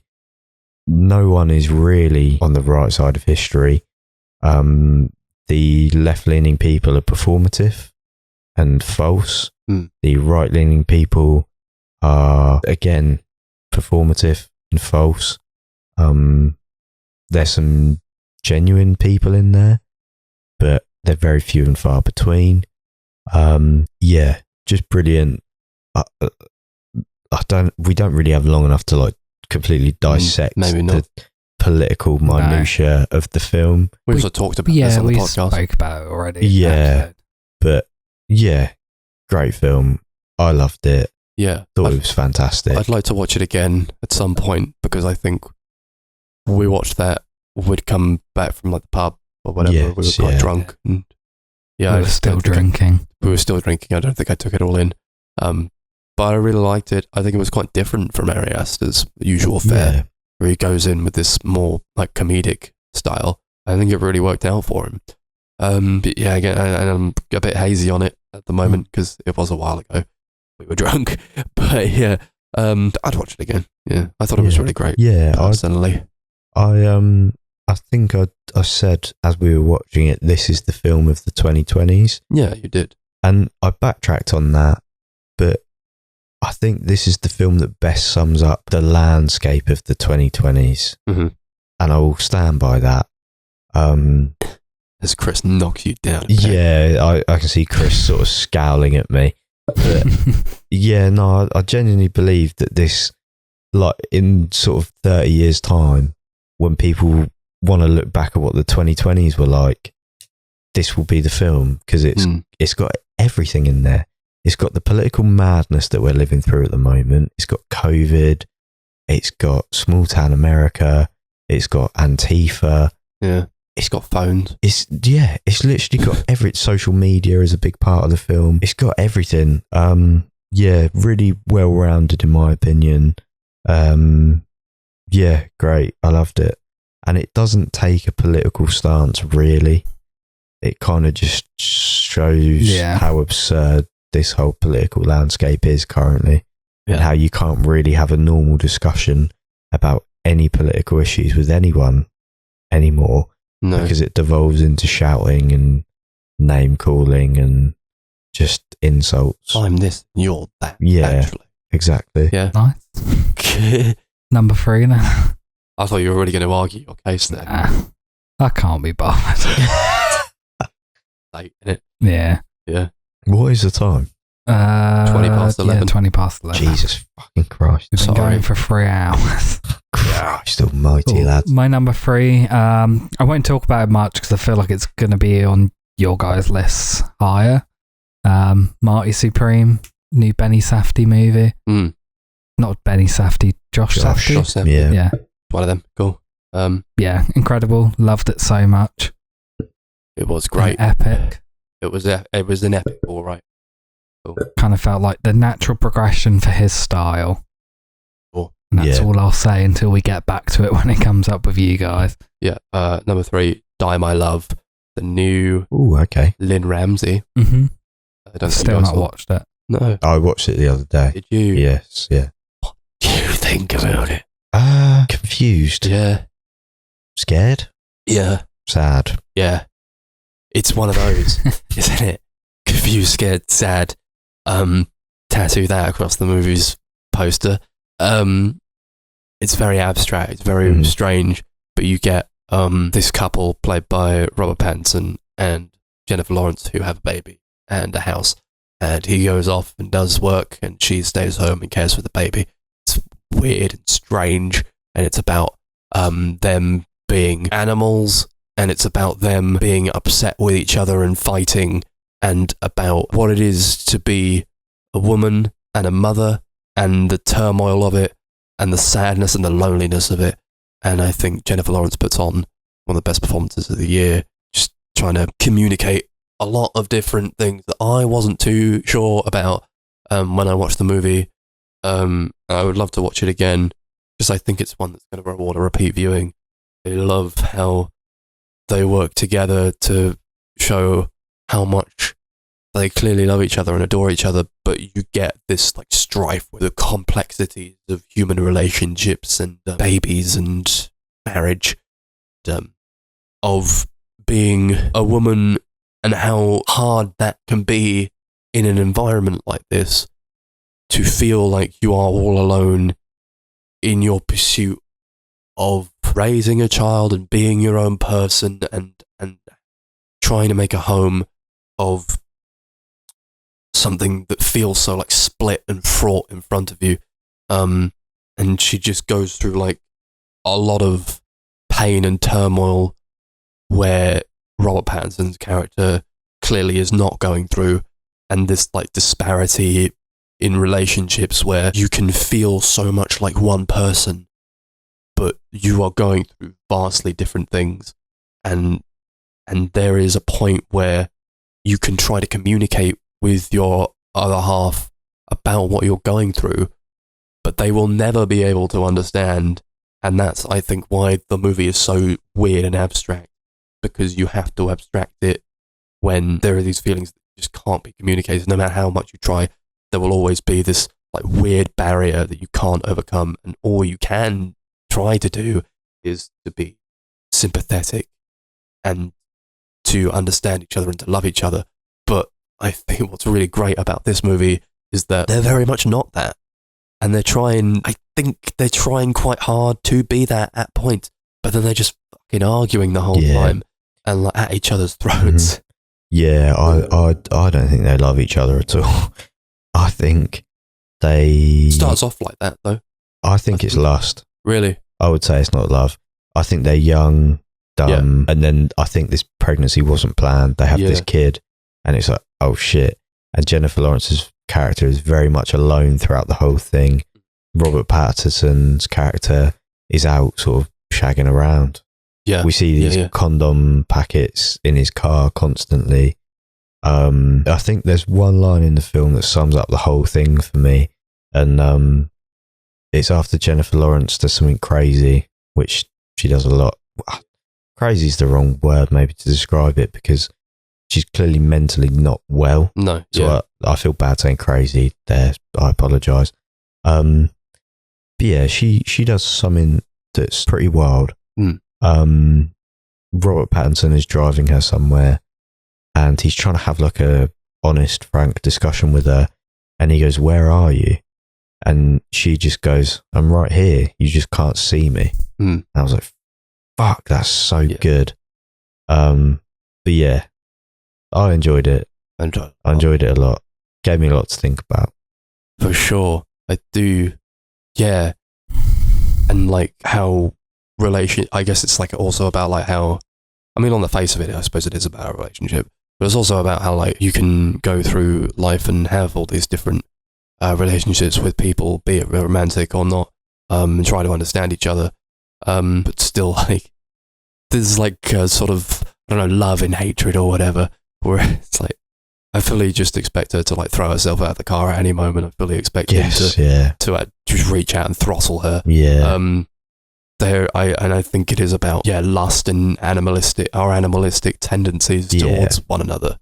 Yeah, they're both cruel, like sort of predators, and it's mostly just them throughout the entire movie. And I think just like if we just hung out with one person for like a very, very long time, it gets quite tense. Yeah.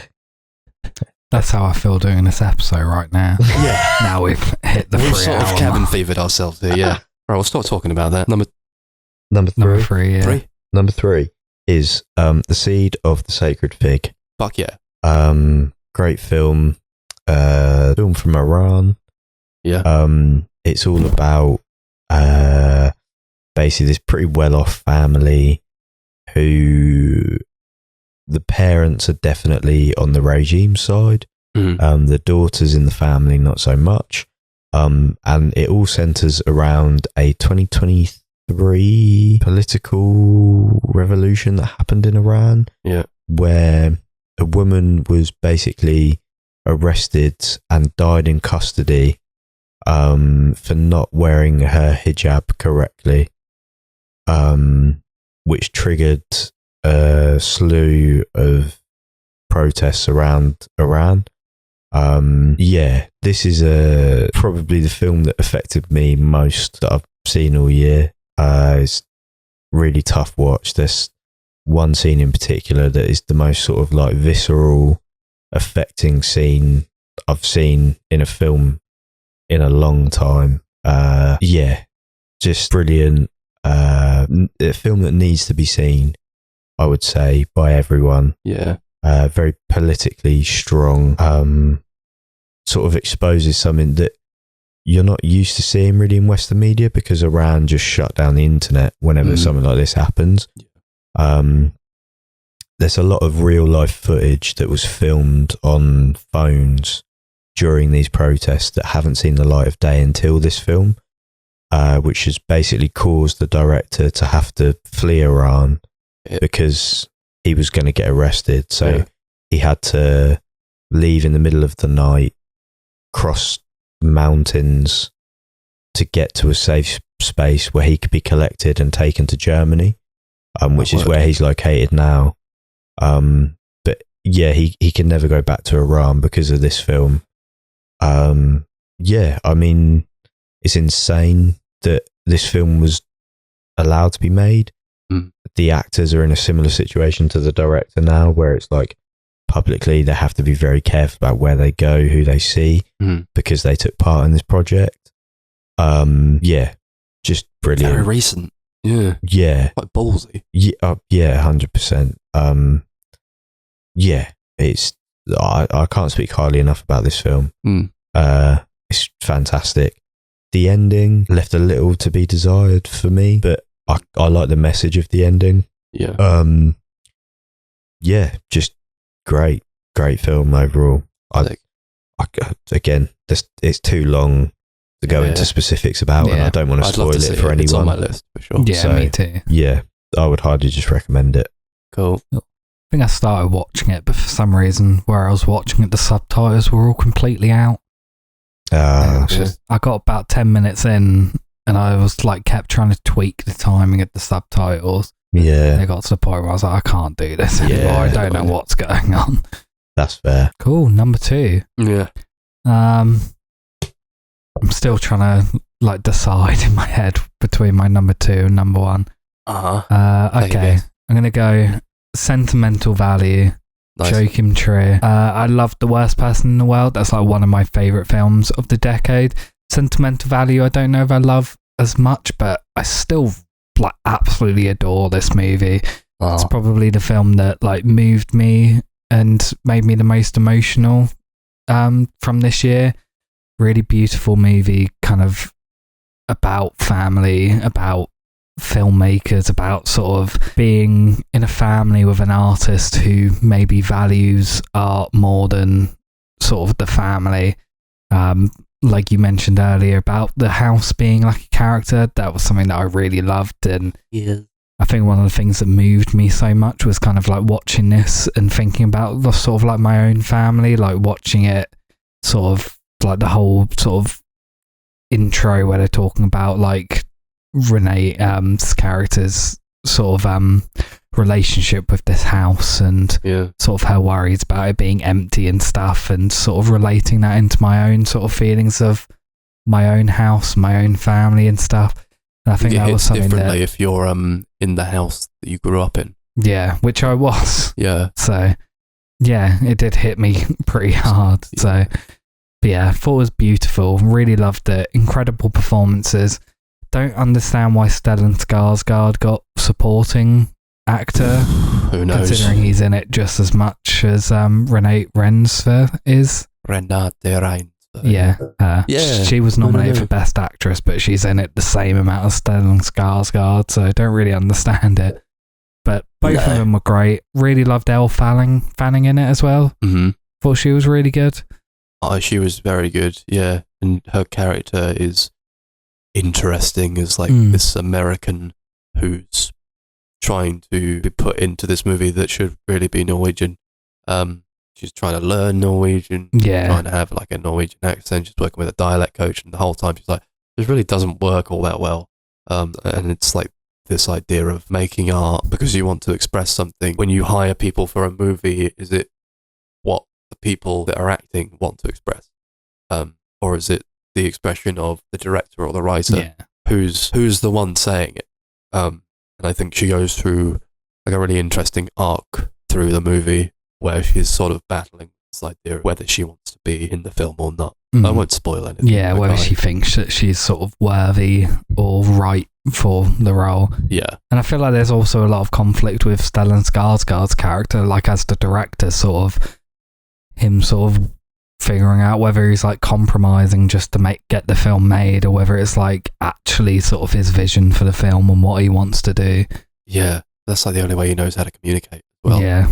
I really like the younger sister as a character who's like, as a child, she performed in one of his earlier movies, and he's just constantly like, "You were great in that movie. You loved being in that movie. Wasn't it the best experience you ever had?" And she's like, "Yeah, but then you stopped talking to us, and I would rather have just been my father." So yeah, I think the name of the movie, Sentimental Value, is like sort of, is there like a negative way to be sentimental? Yeah, it's trying to tackle that as well. I really enjoyed it. Yeah, I really loved it.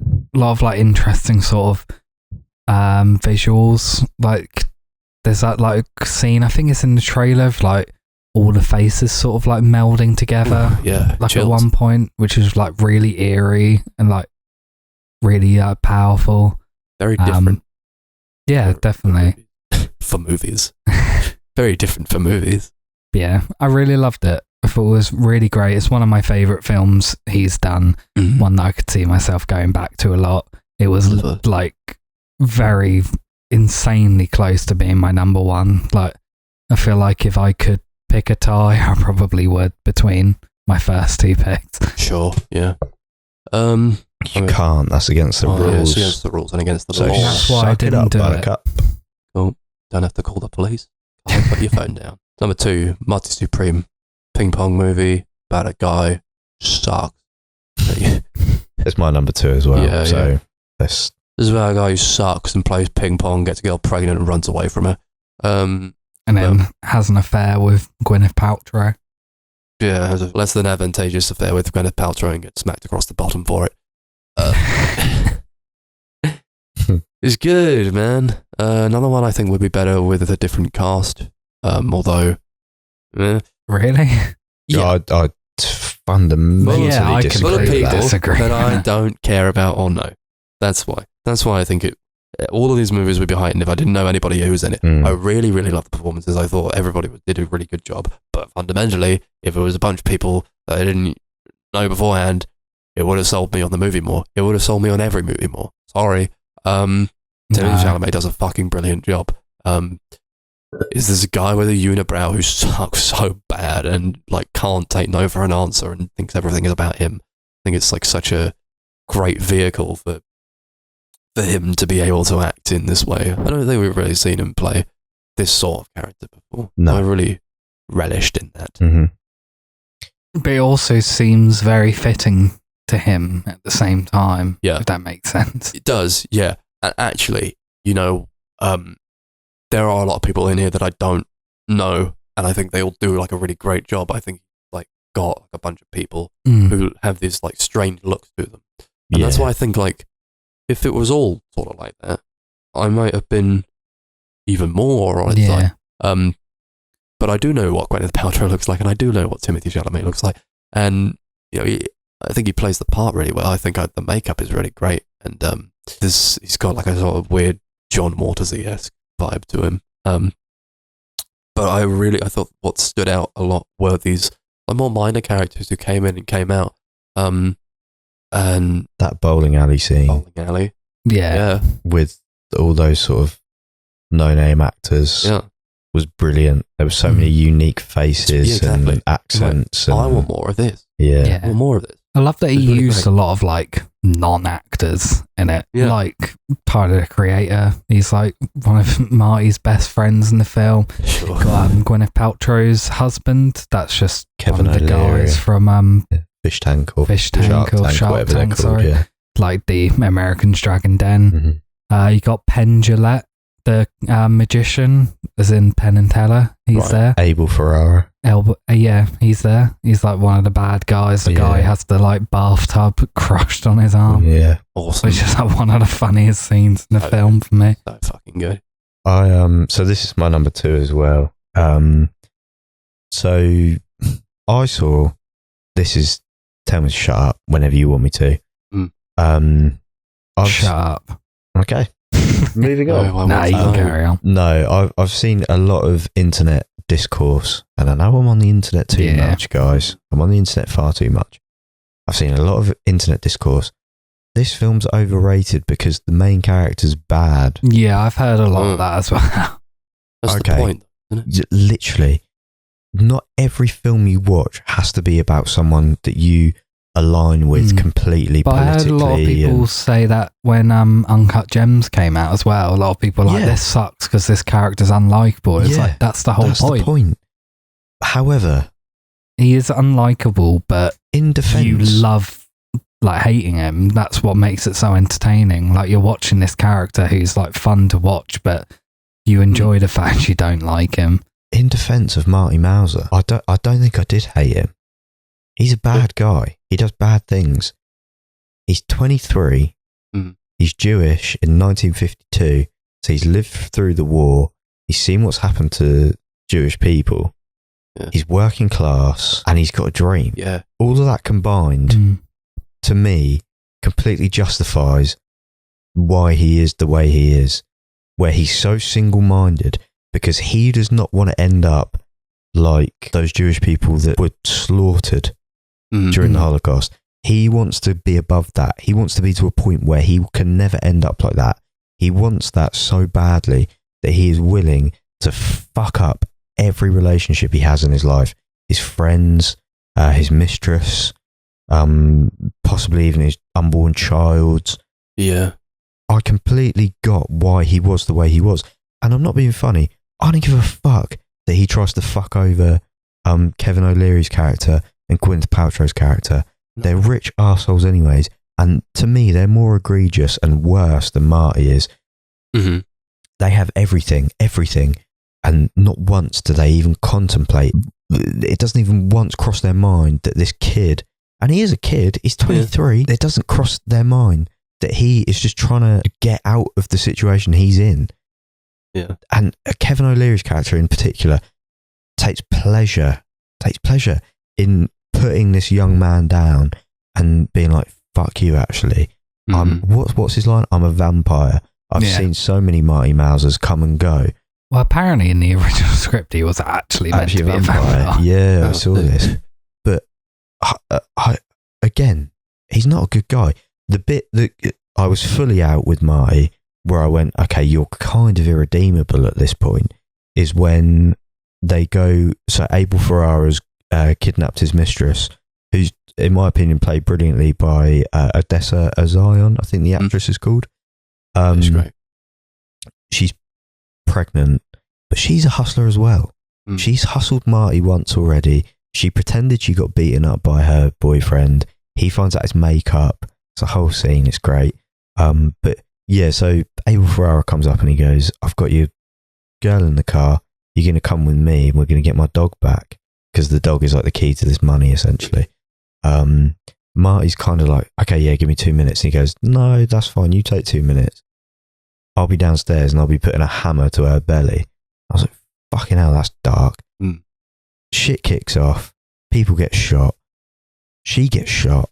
And Marty just fucking leaves her to go to Japan to play this game. Yeah. But this is his moment. This is what he's worked for. This is everything to him. And he can't see past that. He can't take the blinkers off and go, there's bigger shit here for me. He's so single focused, and I get it. When you're that young, you're like, the world's against you. And you've got like one thing to accomplish. That's gotta be that way. Yeah. And like I say, like, it's never explicitly said, but he wears the Star of David throughout the whole film. Jewishness is clearly a big part of his identity. When he goes to Egypt, he chips off a bit of the pyramid and he goes, our people built this. Like when he gives it to his mum. It's such a big part. And I think the fact it's set in 1952, it's 4 years after the end of the war, 3 years after the end of the war. He's seen what's happened to Jewish people, you know? So that is such a driving, motivating factor for me in Marty's head, where he is like, I need to be to a point where I'm untouchable. And I completely get that. But that's what I think is so great about this film, is he's such a three-dimensional character. I bet you guys probably saw him in a completely different light. You two could both speak about him now, and I bet there'd be so many different opinions about him as a character and as a person, because he is a person. That's how he comes across in the film. He's not just a character. He's a real life, breathing person up on that screen, and you just fully believe and buy into this, and it's fantastic. Yeah, it's very complicated. Very, you know, beyond who he is as a person, I think. It just makes for good when you get somebody who's not clear cut and who does things that are detestable. You get more from the character. I don't want to see characters that I think are, you know, best people in the world. I want to see people who fuck up, who are terrible, who have... Because that's human. Yeah, that's human. We all do things we're not proud of. We all are humbled, and we all go through shit. When I was 23, I was a fucking prick. Yeah. All right? That's just how we are. As people, we go through all this, we try to learn, and again, it's, you know, what, like a year or so in his life. That's not who he is or what he will become. I really love that ending as well. How did you interpret the ending? I think we're going to spoil it. When he's looking at his baby through the window, I think there's a part of him, and I was just thinking, yeah, he's got to face up, and he knows he's got to face up. Yeah. Maybe that dream is done, but I feel like he got to a point where he needed to prove himself. He won that. He won that point. Yeah. And maybe he wanted to go further with that in terms of the ping-ponging, but at the end of the day, it's a movie about a guy who loves ping-pong. It could be about anything. The core of that is so funny to me, and it makes the movie so hilarious that this guy just wants to be great at ping-pong. We've all been there when we're like, I've got to be greatness at the cost of everything. And as you grow up, you realize that it's not that. No. And you have to take care of the people who are around you and take care to understand what matters the most in your life. And I think the ending was him sort of realizing, you know, maybe ping pong's not everything in life. Yeah. Maybe that's this. But I enjoy that you can interpret more from it. I enjoy that you can read his expression, and he's crying and he's looking at his baby. You could think maybe, I fucked it. I've ruined everything. I've ruined my life. So this is pretty much how I read it. Yeah. So I think when he first sees his baby, he's like, life is bigger than me. Yeah. And I think it's the first time in the film you see him really think outside of his own head. Mm-hmm. Yeah. But then I think part of him, there's like a subtle change in his expression. And I think part of him goes, oh my fucking life, that's it. I literally have to look after this baby now. I have to look after this woman. Yeah. I can't be this fucking unhinged, freewheeling lunatic who does anything he can to play ping pong on an elite stage. I think it's like he's looking at that and going, this is the end of my life as I know it. Yeah. And I think the choice of having Everybody Wants to Rule the World as that ending song with the babies crying over it as well. Harrowing. It's such a great choice. But how did you interpret the ending, Chris? Yeah, I don't really remember what I thought. Fair. I think by that point I was just like so exhausted by the movie. An exhausting movie, for sure. Yeah, It's kind of one I feel like I need to rewatch because it was like so overwhelming. Yeah. Like I loved every second of it. I thought it was an incredible movie, but it was kind of one of those where when it ended I was like, thank God that's ended. I need to lie down now. Yeah.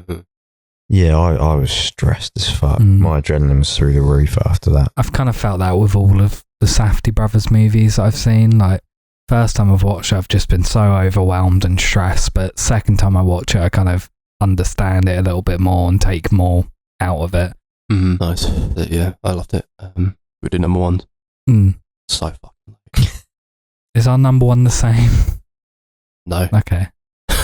Well, mine's one battle after another. So is mine. Mine was number 7. That was number 7. Yeah. Oh, okay. I was going to say Max already said that one. Yeah. Well, you're wrong. Speak now on it. Okay. Should we go now? Yeah, sure. Right. It's you go incredible. with it. Yeah. I mean, I am a little bit biased because, like, PTA is like one of my favourite directors. Literally love everything he does. But I do feel like even for him, this is like sort of next level, sort of. Feel like he's taking everything he's learned throughout his whole career and putting it into this and kind of doing a political message that I kind of wished for more out of films like Eddington. Yeah. I feel like it kind of is tackling a lot of the similar sort of themes in sort of a more poignant and sort of important way for me, where I think one of my biggest problems with Eddington is sort of how like centrist it is, how it kind of points both sides in like a very bad light. This movie, I don't know if it necessarily does that as much. It definitely, like, I think does it at points, but it feels a little bit more obvious in what it's sort of leaning towards. And what is it leaning towards? I'd say it's kind of leaning more towards sort of like left wing sort of politics. Yeah, I agree. I would say it's massively left wing. Yeah. Which I like personally. Yeah, and I understand why people wouldn't like that, who are very anti that. Exactly. But I feel like at the same time it is sort of tackling a lot of like really important things, like especially when it comes to sort of racial elements and sort of how, as much as people won't admit it, racism is still like a big thing. Like obviously there's the whole like Christmas Adventurers Club throughout the movie who are very racist, who hate the possibility of Sean Penn's character Lockjaw like potentially having like a interracial love child and all of this sort of stuff. And I feel like that is very poignant and prescient to the time we're in at the moment. Yeah. I think for me, what it's got over Eddington, and I loved Eddington, but this has got more than just the politics. This has got 100%. such a deep character understanding. Everyone's fleshed out. I think Leo is, I want to say it's my favourite performance he's ever done. It's definitely up there for me. It's one of my favourites. I feel like I might prefer Once Upon a Time in Hollywood, though. Yeah, that's fair. Yeah. But there's one line when he's in the car with Benicio del Toro's character, and he's talking about how he can't do her hair, he can't do his daughter's hair, and it's heartbreaking stuff, because it's like he's just been abandoned, he's been left to raise this child by himself, and he wants to look after her as best he can, but also he's kind of a fuck up at this point in his life. And yeah, I mean, it's brilliant. I feel like we spoke a lot about it earlier as well when Max.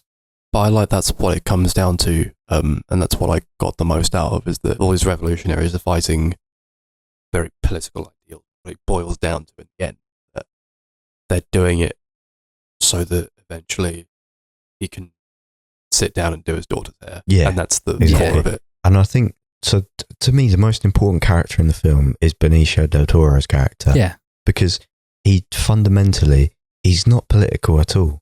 He just looks after his community. It's like, he doesn't want his community persecuted. He's got all these little inside men. He's got a whole system for like when raids happen on the town or whatever by the police. He's got this whole ingrained system, and he just literally wants to look after his community as best he can. And he helps Bob out so much. Yeah. Like, I feel like he just kind of understands what he's fighting for and why. Exactly. Yeah. It's such a brilliant film. Super heartwarming stuff. I think Sean Penn's my performance of the year. It's really good. He's incredible. Really good. I would be very surprised if he doesn't win supporting actor I don't think at the he will. Oscars. Well, he deserves it. He was really good. I just want to say, Chase Infinity snubbed. Yeah. She was really good, yeah. She was fantastic. For her first performance, insanely good. Incredible score from Johnny Greenwood as well. Yeah. I loved that. That was something I really picked up on more on a second watch, because like I said earlier, I rewatched this literally just before we recorded. But the score is just astonishing. Yeah. It's like one of his best, I think. Yeah. So we've talked about like the political side of it, the character side of it. Can we also just say how it's like an accessible action film, essentially? Yeah. Everyone's talking about this movie. It's super accessible for Paul Thomas Anderson. When you consider, like, since The Master, he's made like pretty inaccessible films. Yeah, like Inherent Vice and Licorice Pizza. Yeah. They've all been pretty difficult films for like the general audience to get into. But I feel like you could show this film to anyone, and even if they don't pick up on the character stuff, the political stuff, they'll watch it and go, that's just a fucking fun action film. Yeah. Yeah, great. I agree. Loved it. Right, should we pass it over to Matt to wrap this up? One thing I will say on One Battle After Another is I found a lot of it to be very Wes Anderson. But I don't know if you got that much from it. I kind of see that. Yeah. Where's Anderson? Yeah. Maybe on like it was a like visual framed sort of and level. cut to the music as well. Sorry, cut to the music. I thought was very like deliberate and centered. But yeah, I really enjoyed the presentation of it. Okay, my number one. Oh, fuck, whatever. I don't know. So tired. My phone died about an hour ago. I have no concept of time anymore. It's almost midnight, so Yeah. Is it really? I'll 5 to midnight. let's go over this like quite briefly then. Splitsville, directed by Michelangelo Covino. He did the movie The Climb. Okay. And this was a movie about two couples. At the beginning of the movie, we see one couple driving, and there's like a crash that happens that they see and they witness, and they see like a woman dying who's like thrown from the window, and it's like, oh, she's dead, fuck. And then they drive on, and then as they're driving to like this romantic place that they love, the wife goes, I think I don't love you anymore, and we need to get a divorce. And this guy he doesn't say anything about it. He gets out of the car and runs. He just runs through like bogs and swamps and just cities. And he runs to his friend's house where they're a couple, Cody Johnson there, Michelangelo Covino, and they're a couple who apparently have an open relationship, and they're allowed to sleep with whoever they want. And he ends up sleeping with his best friend's wife, and then it turns out that neither of them have actually slept with anyone, and they get so upset with each other. And I think it's just this like weird, strange tapestry of these two couples colliding with each other, and the wife of the guy who ran out of the car is now getting into these like one-night stand relationships with all these guys. But he lives there too, so he's like going back and like meeting these guys and like shaking their hands, and like trying to be okay with it when he's clearly not okay with it. And he's like, well, I've got dates as well. I'm fucking people too. I'm fucking loads of women. I've got a date this tonight even. He's like, oh, okay, have fun. And he's like, well, we should be in an open relationship as well because it's working out so well for these guys. And every man who she brings home stays there, and until we've got like these like 7 guys just living all together, and she just can't get rid of them. And I think it's like so much about relationships and like monogamy, I suppose, and like trying to understand one another. I would love to see it again.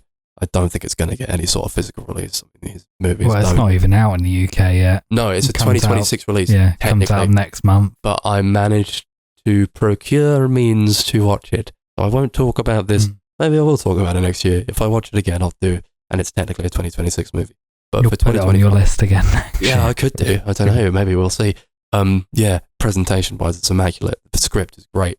There's a fucking brilliant fight scene that happens where one of the guys, his friend, finds out that he slept with his wife, and it was like, well, I thought you were in an open relationship, it doesn't matter. He's like, no, it doesn't, I don't even care. And then he just like swings a punch at him, and they just battle throughout his house, and it's one of the most insane action scenes I think you'll see from the year. They're so great, these guys. They're working together, these two guys, Michelangelo Covino, Kyle Marvin. The Climb was really great for that, and explores like this fraught male relationship. And this is very much of the same ilk, where it's exploring dynamics within relationships, and how we traverse relationships ourselves. I found it to be like really interesting and poignant, but also it had something to say that was quite wholesome at the end of it. And it doesn't like string you along. It never like tells you what way to think. And I think that's what's so, and it does err on the side of abstraction ever so slightly, but not so much to the point where like you can't follow the plot. It's like a really unique movie. I think I didn't do all that well this year with like watching movies that were quite niche, but I feel like not a lot of people have seen this yet.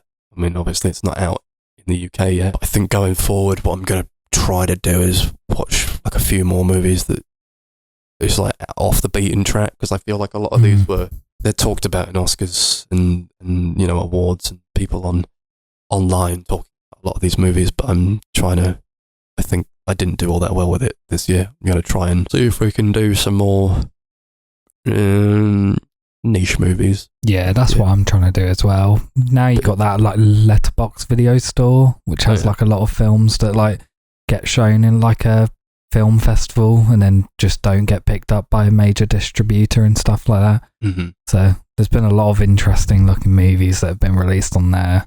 Yeah, cool. Yeah, Splitsville. I mean, if it comes out in the cinema, I'll definitely see it again. Yeah, I'll see it when it comes out. It's one of the great comedies I think from the year. Where it's sort of more played for like straight comedies. A lot of these other movies are more like dramas, comedies within dramas, stuff like that. Yeah. But yeah, I love his style, Covino. I think he's making some really great stuff. That's the number one, baby. Nice. We did it. We did it. We got there. Over 3.5 hours later. Jesus Christ, is it? Yeah. I told you. Right. TV. We should have come Finish to the your marathon and let's end this shit. Yeah, we're going to do a marathon next time. I watched a few of these movies quite recently, but I'm surprised we haven't talked about them yet. So I wanted to do Richard Linklater's Before trilogy. Nice. I think that I feel like that was just kind of one that was going to happen eventually. It was going to happen eventually, yeah. I think it would inspire interesting conversation.